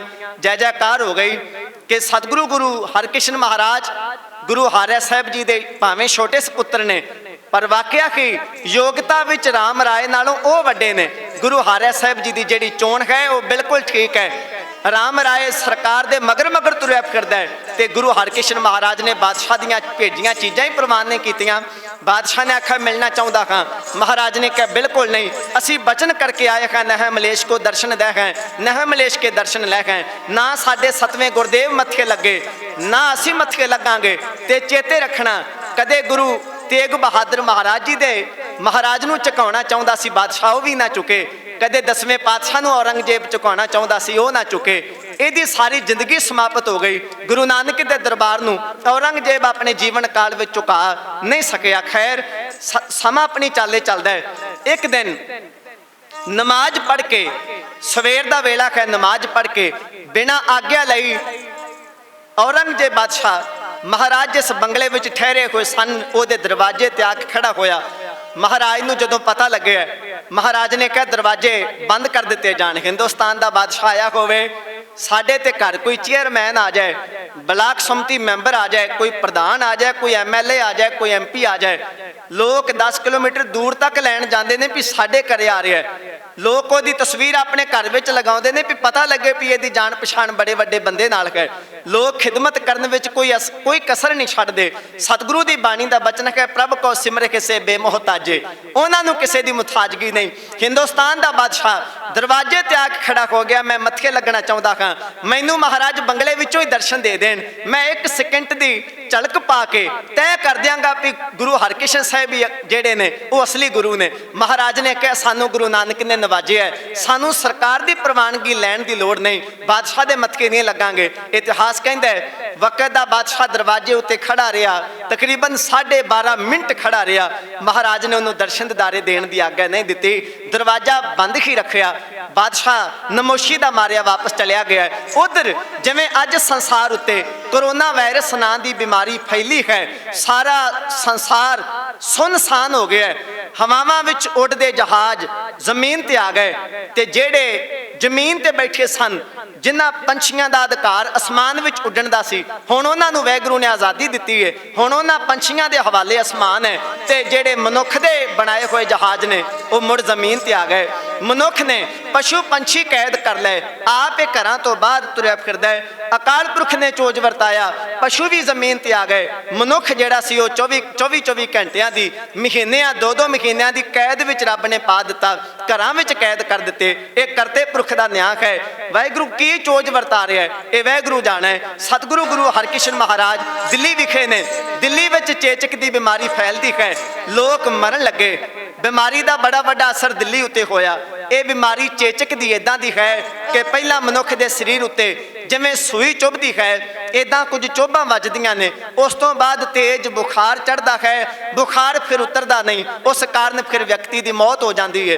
ਜਦੋਂ ਦਿੱਲੀ ਦੇ ਵਿੱਚ 1 ਨਹੀਂ 2 ਨਹੀਂ 4 ਨਹੀਂ 10 ਨਹੀਂ ਵੱਡੀ ਗਿਣਤੀ ਵਿੱਚ ਲੋਕ ਅਕਾਲ ਚਲਾਣਾ ਕਰਨ ਲੱਗੇ, ਸੰਗਤ ਨੇ ਆ ਕੇ ਮਹਾਰਾਜ ਨੂੰ ਬੇਨਤੀ ਕੀਤੀ। ਸਤਿਗੁਰੂ ਗੁਰੂ ਹਰਕ੍ਰਿਸ਼ਨ ਮਹਾਰਾਜ ਨੇ ਵੇਖਿਆ ਵੀ ਰੋਗੀ ਇੰਨੇ ਵੱਧ ਗਏ ਨੇ, ਹੁਣ ਤੇ ਰੋਗ ਫੈਲਿਆ, ਲੋਕ ਇੱਕ ਦੂਜੇ ਤੋਂ ਦੂਰੀ ਬਣਾ ਗਏ ਤੇ ਰੱਬ ਦੇ ਪਿਆਰਿਆਂ ਨੇ ਫਿਰ ਵੀ ਇਸ ਸੰਕਟ ਦੇ ਸਮੇਂ ਵਿੱਚ ਸੇਵਾ ਕਰਨ ਦਾ ਯਤਨ ਕੀਤਾ। ਗੁਰੂ ਹਰਕ੍ਰਿਸ਼ਨ ਮਹਾਰਾਜ ਨੇ ਬਿਮਾਰੀ ਦਾ ਨਾਮ ਸੁਣ ਕੇ ਘਰ ਵਿੱਚ ਨਹੀਂ ਵੜੇ, ਬੰਗਲੇ ਵਿੱਚ ਨਹੀਂ ਰਹੇ। ਮਹਾਰਾਜ ਨੇ ਕਿਹਾ ਜੇ ਇਕੱਲੇ ਘਰ ਵਿੱਚ ਜਾਵਾਂਗੇ ਤੇ ਸਮਾਂ ਬਹੁਤ ਲੱਗੇਗਾ। ਸਾਰੀ ਦਿੱਲੀ ਜਿਹੜੀ ਹੈ ਬਿਮਾਰੀ ਨਾਲ ਗ੍ਰਸੀ ਹੋਈ ਹੈ। ਇਸ ਤਰ੍ਹਾਂ ਕੀਤਾ ਜਾਏ, ਜਿੰਨੇ ਘਰਾਂ ਵਿੱਚ ਬਿਮਾਰ ਲੋਕ ਨੇ ਉਹਨਾਂ ਨੂੰ ਹੁਕਮ ਦਿਓ ਕਿ ਉਹ ਘਰਾਂ ਤੋਂ ਬਾਹਰ ਆ ਕੇ ਗਲੀਆਂ ਵਿੱਚ ਬੈਠ ਜਾਣ। ਤੇ ਮਹਾਰਾਜ ਨੇ ਕਿਹਾ ਜਿਸ ਰਸਤੇ ਵਿੱਚ ਦੀ ਲੰਘਾਂਗੇ, ਜਿਹਦੇ ਉੱਤੇ ਗੁਰੂ ਨਾਨਕ ਦੇ ਦਰ ਘਰ ਦੀ ਅੰਮ੍ਰਿਤਮਈ ਦ੍ਰਿਸ਼ਟੀ ਪਏਗੀ, ਜਿਹੜਾ ਸਾਡੀ ਨਜ਼ਰੀ ਆਏਗਾ, ਅਸੀਂ ਬਚਨ ਕਰਦੇ ਹਾਂ ਗੁਰੂ ਨਾਨਕ ਉਹਨੂੰ ਤੰਦਰੁਸਤੀ ਬਖਸ਼ਿਸ਼ ਕਰੇ ਦਾ ਦੁੱਖ ਪਰ ਹਰ ਸੁੱਖ ਕਰ ਲੈ ਜਾਏ। ਜਿਹੜਾ ਦੀਦਾਰ ਪਾਏਗਾ ਉਹਨੂੰ ਤੰਦਰੁਸਤੀਆਂ ਪ੍ਰਾਪਤ ਹੋਣਗੀਆਂ। ਹਜ਼ੂਰ ਨੇ ਇੱਕ ਅੰਮ੍ਰਿਤਮਈ ਜਲ ਆਪਣੇ ਨਾਲ ਰੱਖਿਆ ਹੈ। ਹਜ਼ੂਰ ਹਰੇਕ ਬਿਮਾਰ ਨੂੰ ਅੰਮ੍ਰਿਤਮਈ ਜਲ ਦੀਆਂ ਦਾਤਾਂ ਬਖਸ਼ਦੇ ਹੋਏ, ਤੰਦਰੁਸਤੀਆਂ ਬਖਸ਼ਦੇ ਹੋਏ ਦਿੱਲੀ ਦੀ ਹਰ ਗਲੀ ਦੇ ਵਿੱਚ ਦਿੱਲੀ ਦੇ ਹਰ ਗਲੀ ਵਿੱਚ ਸਤਿਗੁਰੂ ਗੁਰੂ ਹਰਕ੍ਰਿਸ਼ਨ ਸਾਹਿਬ ਆਪਣੇ ਮੁਬਾਰਕ ਚਰਨ ਪਾ ਕੇ ਰੋਗੀਆਂ ਦੇ ਰੋਗ ਦੂਰ ਕਰਕੇ ਉਹਨਾਂ ਨੂੰ ਤੰਦਰੁਸਤੀਆਂ ਦੇ ਕੇ ਉਹਨਾਂ ਦੇ ਰੋਗ ਆਪਣੇ ਤੇ ਲੈ ਕੇ ਦਿੱਲੀ ਦੇ ਵਿੱਚ ਮਹਾਰਾਜ ਕਿਵੇਂ ਸੁਖ ਵਰਤਾ ਰਹੇ ਨੇ। ਤੀਨੇ ਤਾਪ ਨਿਵਾਰਨ ਹਾਰਾ ਦੁੱਖ ਹੰਤਾ ਸੁਖ ਰਾਸ ਕਿਵੇਂ ਦਿੱਲੀ ਦੇ ਦੁੱਖ ਦੂਰ ਕਰਦੇ ਨੇ, ਉਹਨਾਂ ਨੂੰ ਸੁੱਖਾਂ ਦੀ ਦਾਤ ਪ੍ਰਦਾਨ ਕਰ ਰਹੇ ਨੇ। ਚੇਚਕ ਦੀ ਮਹਾਮਾਰੀ ਫੈਲੀ ਤੇ ਗੁਰੂ ਹਰਕ੍ਰਿਸ਼ਨ ਮਹਾਰਾਜ ਦਿੱਲੀ ਦਾ ਦੁੱਖ ਨਿਵਾਰਨ ਵਾਸਤੇ ਦਿੱਲੀ ਦੀਆਂ ਗਲੀਆਂ ਵਿੱਚ ਜਿਵੇਂ ਉਤਰੇ, ਜਿਵੇਂ ਰੋਗੀਆਂ ਦੇ ਰੋਗ ਦੂਰ ਕੀਤੇ, ਉਹ ਉਪਮਾ ਪਰਿਵਾਰ ਢਾਡੀ ਜਥਾਪ ਜੀ ਦੇ ਸਨਮੁਖ ਕੇ ਇਹ ਬਿਨਾਂ ਕਰਿਆ ਹੈ।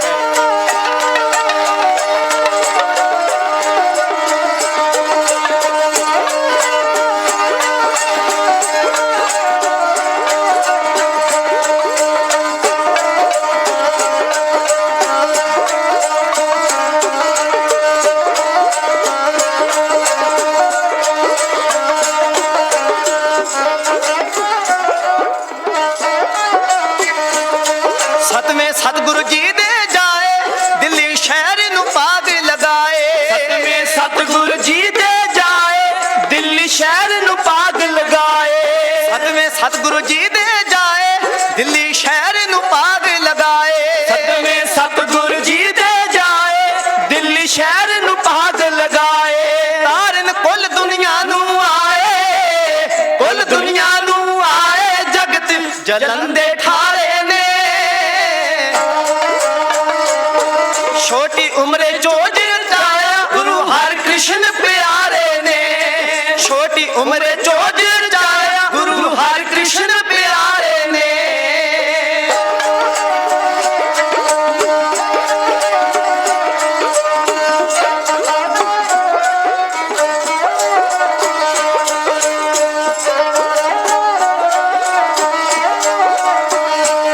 ਪੰਡਤ ਪੜੇ ਲਿਖੇ ਹੰਕਾਰੀ ਚਰਚੇ ਕਰਦੇ ਮੁਗਧ ਗਵਾਰੀ। ਪੰਡਤ ਪੜੇ ਲਿਖੇ ਹੰਕਾਰੀ ਚਰਚੇ ਕਰਦੇ ਮੁਗਧ ਗਵਾਰੀ। ਪੰਡਿਤ ਪੜੇ ਲਿਖੇ ਹੰਕਾਰੀ ਚਰਚੇ ਕਰਦੇ ਮੁਗਧ ਗਵਾਰੀ। ਪੰਡਤ ਪੜੇ ਲਿਖੇ ਹੰਕਾਰੀ ਚਰਚੇ ਕਰਦੇ ਮੁਗਧ ਗਵਾਰੀ। ਜਾਂਦੇ ਹਾਂ ਮੈਂ ਮੈਲ ਉਤਾਰੀ, ਹਾਂ ਮੈਂ ਮੈਲ ਉਤਾਰੀ ਕਰਕੇ ਕ੍ਰਿਸ਼ਮੇ ਪਾਰੇ ਨੇ। ਛੋਟੀ ਉਮਰੇ ਚੋਜ ਰਚਾਇਆ ਗੁਰੂ ਹਰਕ੍ਰਿਸ਼ਨ ਪਿਆਰੇ ਨੇ।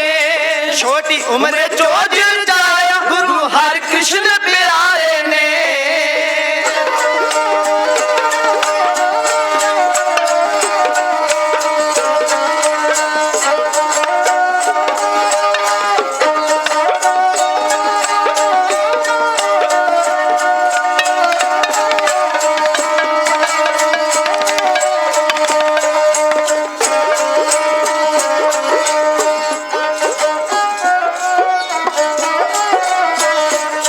ਸ਼ਰਦਾਵਾਨ ਸ਼ਰਨਿਆ ਤਰਦੇ ਕਦਮਾਂ ਵਿੱਚ ਨਜ਼ਰਾਨੇ ਧਰਦੇ। ਸ਼ਰਦਾਵਾਨ ਸ਼ਰਨਿਆ ਤਰਦੇ ਕਦਮਾਂ ਵਿੱਚ ਨਜ਼ਰਾਨੇ ਧਰਦੇ।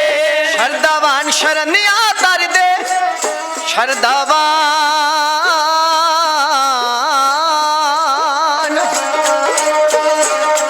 ਸ਼ਰਦਾਵਾਨ ਸ਼ਰਨਿਆ ਤਰਦੇ ਚਰਨਾਂ ਵਿੱਚ ਨਜ਼ਰਾਨੇ ਧਰਦੇ। ਸ਼ਰਦਾਵਾਨ ਸ਼ਰਨਿਆ ਤਰਦੇ ਚਰਨਾਂ ਵਿੱਚ ਨਜ਼ਰਾਨੇ ਧਰਦੇ। ਜੈ ਜੈਕਾਰ ਦੇਵਤੇ ਕਰਦੇ, ਜੈ ਜੈਕਾਰ ਦੇਵਤੇ ਕਰਦੇ, ਜਾਂਦੇ ਵਾਰੇ ਵਾਰੇ ਨੇ। ਛੋਟੀ ਉਮਰੇ ਚੋਜ ਰਚਾਇਆ ਗੁਰੂ ਹਰਕ੍ਰਿਸ਼ਨ ਪਿਆਰੇ ਨੇ। ਛੋਟੀ ਉਮਰੇ ਚੋਜ ਰਚਾਇਆ ਗੁਰੂ ਹਰਕ੍ਰਿਸ਼ਨ ਪਿਆਰੇ ਨੇ।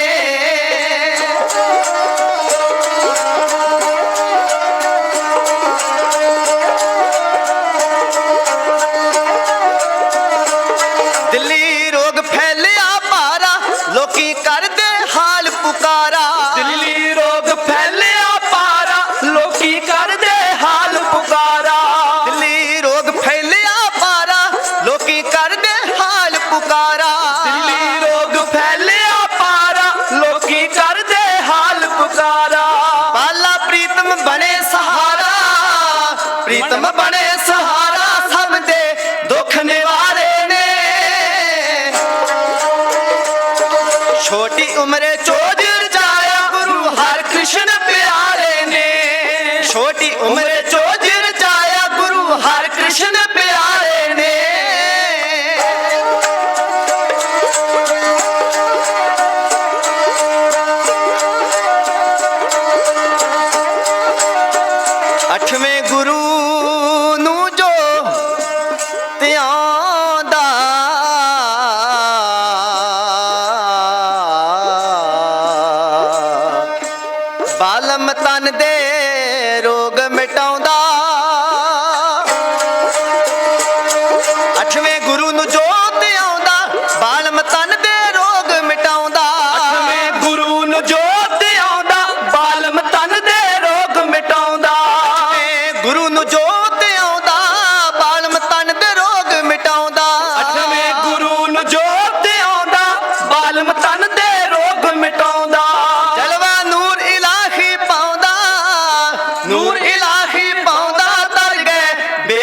ਮਾਰੇ ਨੇ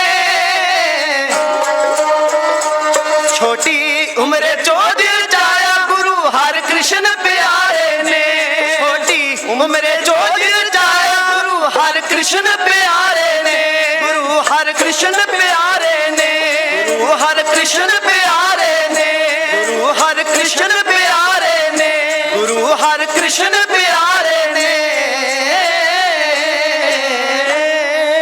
ਛੋਟੀ ਉਮਰੇ ਚੋਜ ਰਚਾਇਆ ਗੁਰੂ ਹਰਿਕ੍ਰਿਸ਼ਨ ਪਿਆਰੇ ਨੇ ਦਿੱਲੀ ਦੇ ਦੁੱਖ ਮਹਾਰਾਜ ਨੇ ਦੂਰ ਕੀਤੇ ਚੇਚਕ ਦੀ ਮਹਾਮਾਰੀ ਜਿਹੜੀ ਦਿੱਲੀ ਵਿੱਚ ਫੈਲੀ ਸੀ ਹਜ਼ਾਰਾਂ ਲੋਕਾਂ ਨੂੰ ਆਪਣੀ ਗ੍ਰਿਫਤ ਵਿੱਚ ਲੈ ਰਹੀ ਸੀ ਉਹਨਾਂ ਉੱਤੇ ਠੰਡ ਵਰਤਾਈ ਸਤਿਗੁਰੂ ਪਾਤਸ਼ਾਹ ਨੇ ਦੁੱਖ ਦਲਿੱਦਰ ਦੂਰ ਕੀਤੇ ਤੰਦਰੁਸਤੀਆਂ ਬਖਸ਼ੀਆਂ ਉਹਨਾਂ ਦਾ ਕਸ਼ਟ ਆਪਣੇ ਤੇ ਲਿਆ ਰਾਜਾ ਜੈ ਸਿੰਘ ਦਾ ਬੰਗਲਾ ਛੱਡ ਕੇ ਮਹਾਰਾਜ ਨੇ ਕਿਹਾ ਰਾਜਨ ਤੈਨੂੰ ਅਸੀਂ ਵਾਰ-ਵਾਰ ਮਨਾ ਕੀਤਾ ਹੈ ਔਰੰਗਜ਼ੇਬ ਦੇ ਮੱਥੇ ਨਹੀਂ ਲੱਗਣਾ ਤੂੰ ਸਾਨੂੰ ਮਜਬੂਰ ਕਰ ਰਿਹਾ ਮਹਾਰਾਜ ਉਹਦਾ ਬੰਗਲਾ ਛੱਡ ਕੇ ਭਾਈ ਕਲਿਆਣ ਦਾਸ ਵਾਲੀ ਧਰਮਸ਼ਾਲਾ ਵੀ ਜਾ ਕੇ ਬਿਰਾਜਮਾਨ ਹੋਏ ਹਜ਼ੂਰ ਪਾਤਸ਼ਾਹ ਉੱਥੇ ਮਨੁੱਖਤਾ ਦੇ ਕਸ਼ਟ ਨਿਵਾਰਦੇ ਹਜ਼ੂਰ ਨੇ ਉਹਨਾਂ ਦਾ ਕਸ਼ਟ ਆਪਣੇ ਤੇ ਲਿਆ ਤੇ ਸਤਿਗੁਰੂ ਸੰਸਾਰ ਨੂੰ ਸੁਖ ਪ੍ਰਦਾਨ ਕਰ ਗਏ ਅਖੀਰ ਮਹਾਰਾਜ ਆਪਣਾ ਬਚਨ ਨਿਭਾਉਂਦੇ ਹੋਏ ਨਹਿ ਮਲੇਸ਼ ਕੋ ਦਰਸ਼ਨ ਦੇ ਹੈ ਨਹਿ ਮਲੇਸ਼ ਕੇ ਦਰਸ਼ਨ ਲੈ ਹੈ ਮਹਾਰਾਜ ਇਹ ਬਚਨ ਪਗਾਉਂਦੇ ਹੋਏ 30 ਮਾਰਚ 1664 ਈਸਵੀ ਨੂੰ ਹਜ਼ੂਰ ਸੱਚੇ ਪਾਤਸ਼ਾਹ ਮਹਾਰਾਜ ਦਿੱਲੀ ਦੀ ਮੁਬਾਰਕ ਪਾਵਨ ਪਵਿੱਤਰ ਧਰਤੀ ਤੇ ਮਹਾਰਾਜ ਜਿਉਂ ਜਲ ਮਹਿ ਜਲਾਏ ਖਟਾਨਾ ਤਿਉਂ ਜੋਤੀ ਸੰਗ ਜੋਤ ਸਮਾਨਾ ਜੋਤੀ ਜੋਤ ਸਮਾ ਗਏ ਇਤਿਹਾਸ ਕਹਿੰਦਾ ਯਮਨਾ ਨਦੀ ਦੇ ਕੰਢੇ ਉੱਤੇ ਗੁਰੂ ਹਰਕ੍ਰਿਸ਼ਨ ਮਹਾਰਾਜ ਜੀ ਦੇ ਸਰੀਰ ਦਾ ਅੰਤਮ ਸੰਸਕਾਰ ਕਰਨ ਦਾ ਜਿਹੜਾ ਸੰਗਤ ਨੇ ਵਿਚਾਰ ਬਣਾਇਆ ਮਹਾਰਾਜ ਦਾ ਸਰੀਰ ਚਿੱਖਾ ਉੱਤੇ ਰੱਖਿਆ ਗਿਆ ਔਰੰਗਜ਼ੇਬ ਭੱਜਾ ਆਇਆ ਮਨ ਵਿੱਚ ਆਇਆ ਆਖਣ ਲੱਗਾ ਜਦੋਂ ਗੁਰੂ ਸਾਹਿਬ ਜਿਉਂਦੇ ਸਨ ਸਰੀਰ ਵਿੱਚ ਸਨ ਉਦੋਂ ਤੇ ਮੈਨੂੰ ਦਰਸ਼ਨ ਨਹੀਂ ਦਿੱਤੇ ਹੁਣ ਤੇ ਮੈਂ ਬਾਦਸ਼ਾਹ ਹਾਂ ਹੁਣ ਮੈਨੂੰ ਕੌਣ ਰੋਕ ਲਵੇਗਾ ਹੁਣ ਮੈਂ ਗੁਰੂ ਦਾ ਮੁਖ ਤੱਕ ਕੇ ਗੁਰੂ ਦਾ ਪ੍ਰਣ ਤੋੜ ਦਿਆਂਗਾ ਗੁਰੂ ਦਾ ਇਹੀ ਪ੍ਰਾਣ ਹੈ ਨਾ ਵੀ ਨਾ ਬਾਦਸ਼ਾਹ ਦਾ ਚਿਹਰਾ ਵੇਖਣਾ ਤੇ ਨਾ ਉਹਨੂੰ ਆਪਣਾ ਚਿਹਰਾ ਵਿਖਾਉਣਾ ਹੈ ਮੈਂ ਗੁਰੂ ਦਾ ਚਿਹਰਾ ਵੇਖ ਕੇ ਗੁਰੂ ਦਾ ਪ੍ਰਣ ਤੋੜ ਦਿਆਂਗਾ ਅਜੇ ਲੋਕਾਂ ਨੂੰ ਪਾਸੇ ਕਰਦਾ ਮਹਾਰਾਜ ਜੀ ਦਾ ਜਿੱਥੇ ਸਰੀਰ ਸੀ ਜਿੱਥੇ ਮਹਾਰਾਜ ਜੀ ਦਾ ਬਿਬਾਨ ਸੀ ਉਹਦੇ ਨੇੜੇ ਆਉਣ ਹੀ ਲੱਗਾ ਸੀ ਚਿਹਰਾ ਤੱਕਣ ਹੀ ਲੱਗਾ ਸੀ ਅਚਾਨਕ ਇਹਨੂੰ ਇੱਕ ਘੁੰਮਣ ਘੇਰੀ ਆਈ ਜਿਹਨੂੰ ਚੱਕਰ ਕਹਿ ਦਿੱਤਾ ਜਾਂਦਾ ਹੈ ਇੱਕਦਮ ਬੇਹੋਸ਼ੀ ਦੇ ਆਲਮ ਵਿੱਚ ਚਲਿਆ ਗਿਆ ਦਾੜ ਕਰਦਾ ਜ਼ਮੀਨ ਉੱਤੇ ਡਿੱਗਾ ਇਹਦੇ ਸੇਵਾਦਾਰ ਇਹਦੇ ਕਰਿੰਦੇ ਨੂੰ ਚੁੱਕ ਕੇ ਲੈ ਗਏ ਇਹਦੇ ਮਹਿਲ ਵਿੱਚ ਜਾ ਕੇ ਇਹਨੂੰ ਹੋਸ਼ ਆਈ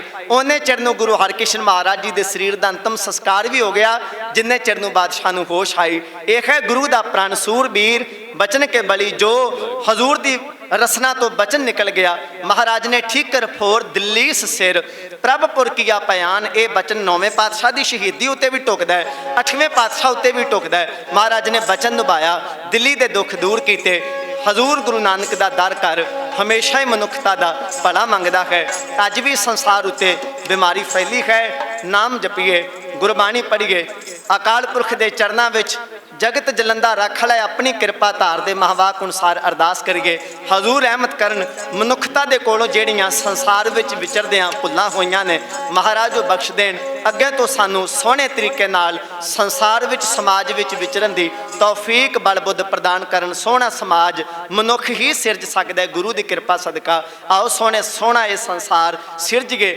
ਜਿਸ ਸੰਸਾਰ ਵਿੱਚ ਇਹ ਵਾਤਾਵਰਨ ਹੈ ਰੁੱਖ ਮਨੁੱਖ ਜਿੱਥੇ ਸਾਰੇ ਜੀਵ ਜੰਤੂ ਬੜੇ ਪਿਆਰ ਨਾਲ ਸਤਿਕਾਰ ਨਾਲ ਸਾਰੇ ਅਕਾਲ ਪੁਰਖ ਦੇ ਹੁਕਮ ਵਿੱਚ ਰਹਿ ਸਕਣ ਮਨੁੱਖ ਕੁਛ ਐਸਾ ਨਾ ਕਰੇ ਜਿਹਦੇ ਨਾਲ ਬਾਕੀਆਂ ਨੂੰ ਕੋਈ ਦੁੱਖ ਤਕਲੀਫ ਹੋਵੇ ਰਸਨਾ ਪਵਿੱਤਰ ਕਰੋ ਆਖੋ ਜੀ ਸਤਨਾਮ ਸ਼੍ਰੀ ਵਾਹਿਗੁਰੂ ਅਕਾਲ ਚੈਨਲ ਦੀ ਸਮੁੱਚੀ ਟੀਮ ਦਾ ਧੰਨਵਾਦ ਜਿਹੜੇ ਸਾਰਾ ਹੀ ਇਹ ਪ੍ਰੋਗਰਾਮ ਸੰਗਤ ਦੇ ਸਾਹਮਣੇ ਦੇਸ਼ਾਂ ਵਿਦੇਸ਼ਾਂ ਵਿੱਚ ਦੁਨੀਆ ਭਰ ਵਿੱਚ ਬੈਠੀਆਂ ਸੰਗਤਾਂ ਤੱਕ ਇਹ ਪ੍ਰੋਗਰਾਮ ਪਹੁੰਚਾ ਕੇ ਆਪ ਸੰਗਤਾਂ ਨੂੰ ਗੁਰੂ ਗ੍ਰੰਥ ਸਾਹਿਬ ਮਹਾਰਾਜ ਜੀ ਦੇ ਚਰਨਾਂ ਨਾਲ ਜੋੜ ਰਹੇ ਨੇ ਅਤੇ ਸਰਬੱਤ ਦੇ ਭਲੇ ਦੀ ਅਰਦਾਸ ਵਿੱਚ ਆਪ ਜੀ ਨੂੰ ਸ਼ਾਮਲ ਕਰ ਰਹੇ ਨੇ ਇਹ ਕੱਲ ਨੂੰ ਪਰਸੋਂ ਇਸੇ ਤਰ੍ਹਾਂ ਗੁਰਮਤਿ ਸਮਾਗਮ ਚੱਲਣੇ ਨੇ ਵੱਧ ਤੋਂ ਵੱਧ ਇਸੇ ਤਰ੍ਹਾਂ ਇਹ ਮਹਾਨ ਗੁਰਮਤਿ ਸਮਾਗਮ ਜਿਹੜੇ ਸਰਬੱਤ ਦੇ ਭਲੇ ਲਈ ਨੇ ਇਹਨਾਂ ਵਿੱਚ ਇਸੇ ਤਰ੍ਹਾਂ ਸਾਰੇ ਆਪਾਂ ਪਿਆਰ ਸਹਿਤ ਸ਼ਾਮਲ ਹੋਈਏ ਰਸਨਾ ਪਵਿੱਤਰ ਕਰੋ ਆਖੋ ਜੀ ਸਤਨਾਮ ਸ਼੍ਰੀ ਵਾਹਿਗੁਰੂ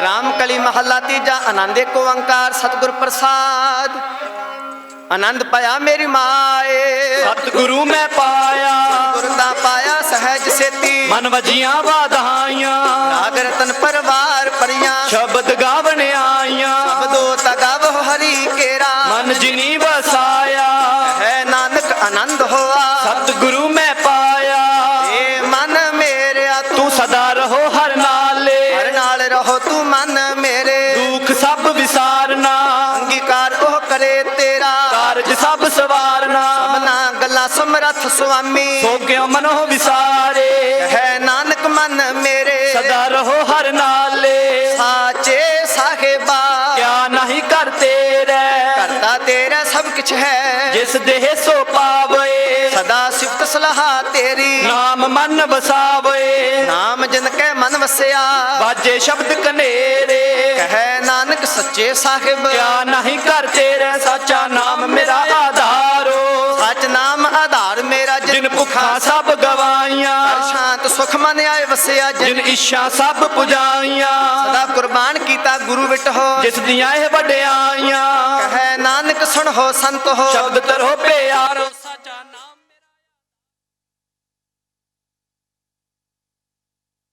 ਵਾਜੇ ਕਲਾ ਜਿਤ ਕਰ ਤਾਰਿਆ ਪੰਜ ਦੂਤ ਤੁਧ ਵਸ ਕੀਤੇ ਕਾਲ ਕੰਟਕ ਮਾਰਿਆ ਕਰਮ ਪਾਇਆ ਤੁਧ ਜਿਨ ਕੋ ਸੇ ਸੇ ਨਾਮ ਹਰ ਕੈ ਲਾਗੇ ਹੈ ਨਾਨਕ ਤਹ ਸੁਖ ਹੋਆ ਤਿਤ ਕਰ ਅਨਹਦ ਵਾਜੇ ਅਨੰਦ ਸੁਣੋ ਵੱਡ ਭਾਗੀ ਹੋ ਸਗਲ ਮਨੋਰਥ ਪੂਰੇ ਪਾਰ ਬ੍ਰਹਮ ਪ੍ਰਭ ਪਾਇਆ ਉਤਰੇ ਸਗਲ ਵਸੂਰੇ ਦੁਖ ਰੋਗ ਸੰਤਾਪ ਉਤਰੇ ਸੁਣੀ ਸੱਚੀ ਬਾਣੀ ਸੰਤ ਸਾਜਨ ਭਏ ਸਰਸੇ ਪੂਰੇ ਗੁਰ ਤੇ ਜਾਣੀ ਸੁਣਦੇ ਪੁਨੀਤ ਕਹਤੇ ਪਵਿੱਤ ਸਤਿਗੁਰ ਰਹਿਆ ਭਰਪੂਰੇ ਬਿਨਵੰਤ ਨਾਨਕ ਗੁਰ ਚਰਨ ਲਾਗੇ ਵਾਜੇ ਅਨਹਦ ਦੂਰੇ ਸ਼ਲੋਕ ਪਵਨ ਗੁਰੂ ਪਾਣੀ ਪਿਤਾ ਮਾਤਾ ਤਰਤ ਮਹਤ ਦਿਵਸ ਰਾਤ ਦੋਇ ਦਾਈ ਦਾਇਆ ਖੇਲੇ ਸਗਲ ਜਗਤ ਚੰਗਿਆਈਆਂ ਬੁਰੀਆਈਆਂ ਵਾਜੇ ਧਰਮ ਹਦੂਰ ਕਰਮੀਆਂ ਪੋ ਆਪਣੀ ਕੇ ਨੇੜੇ ਕੇ ਦੂਰ ਜਿਨੇ ਨਾਮ ਤੇ ਆਇਆ ਗਏ ਮਸਕਤ ਕਾਲ ਨਾਨਕ ਤੇ ਮੁਖ ਉਜਲੇ ਕੀਤੀ ਛੁੱਟੀ ਨਾਲ ਜਿਨੇ ਨਾਮ ਤੇ ਆਇਆ ਗਏ ਮਸਕਤ ਕਾਲ ਨਾਨਕ ਤੇ ਮੁਖ ਉਜਲੇ ਕੀਤੀ ਛੁੱਟੀ ਨਾਲ ਵਾਹਿਗੁਰੂ ਜੀ ਕਾ ਖਾਲਸਾ ਵਾਹਿਗੁਰੂ ਜੀ ਕੀ ਫਤਿਹ। ਅਕਾਲ ਚੈਨਲ ਨੂੰ ਸਬਸਕ੍ਰਾਈਬ ਕਰੋ ਨਵੀਂ ਵੀਡੀਓਜ਼ ਦੀ ਨੋਟੀਫਿਕੇਸ਼ਨ ਦੇ ਲਈ ਬੈਲ ਆਈਕਨ ਨੂੰ ਕਲਿੱਕ ਕਰਨਾ ਨਾ ਭੁੱਲਣਾ।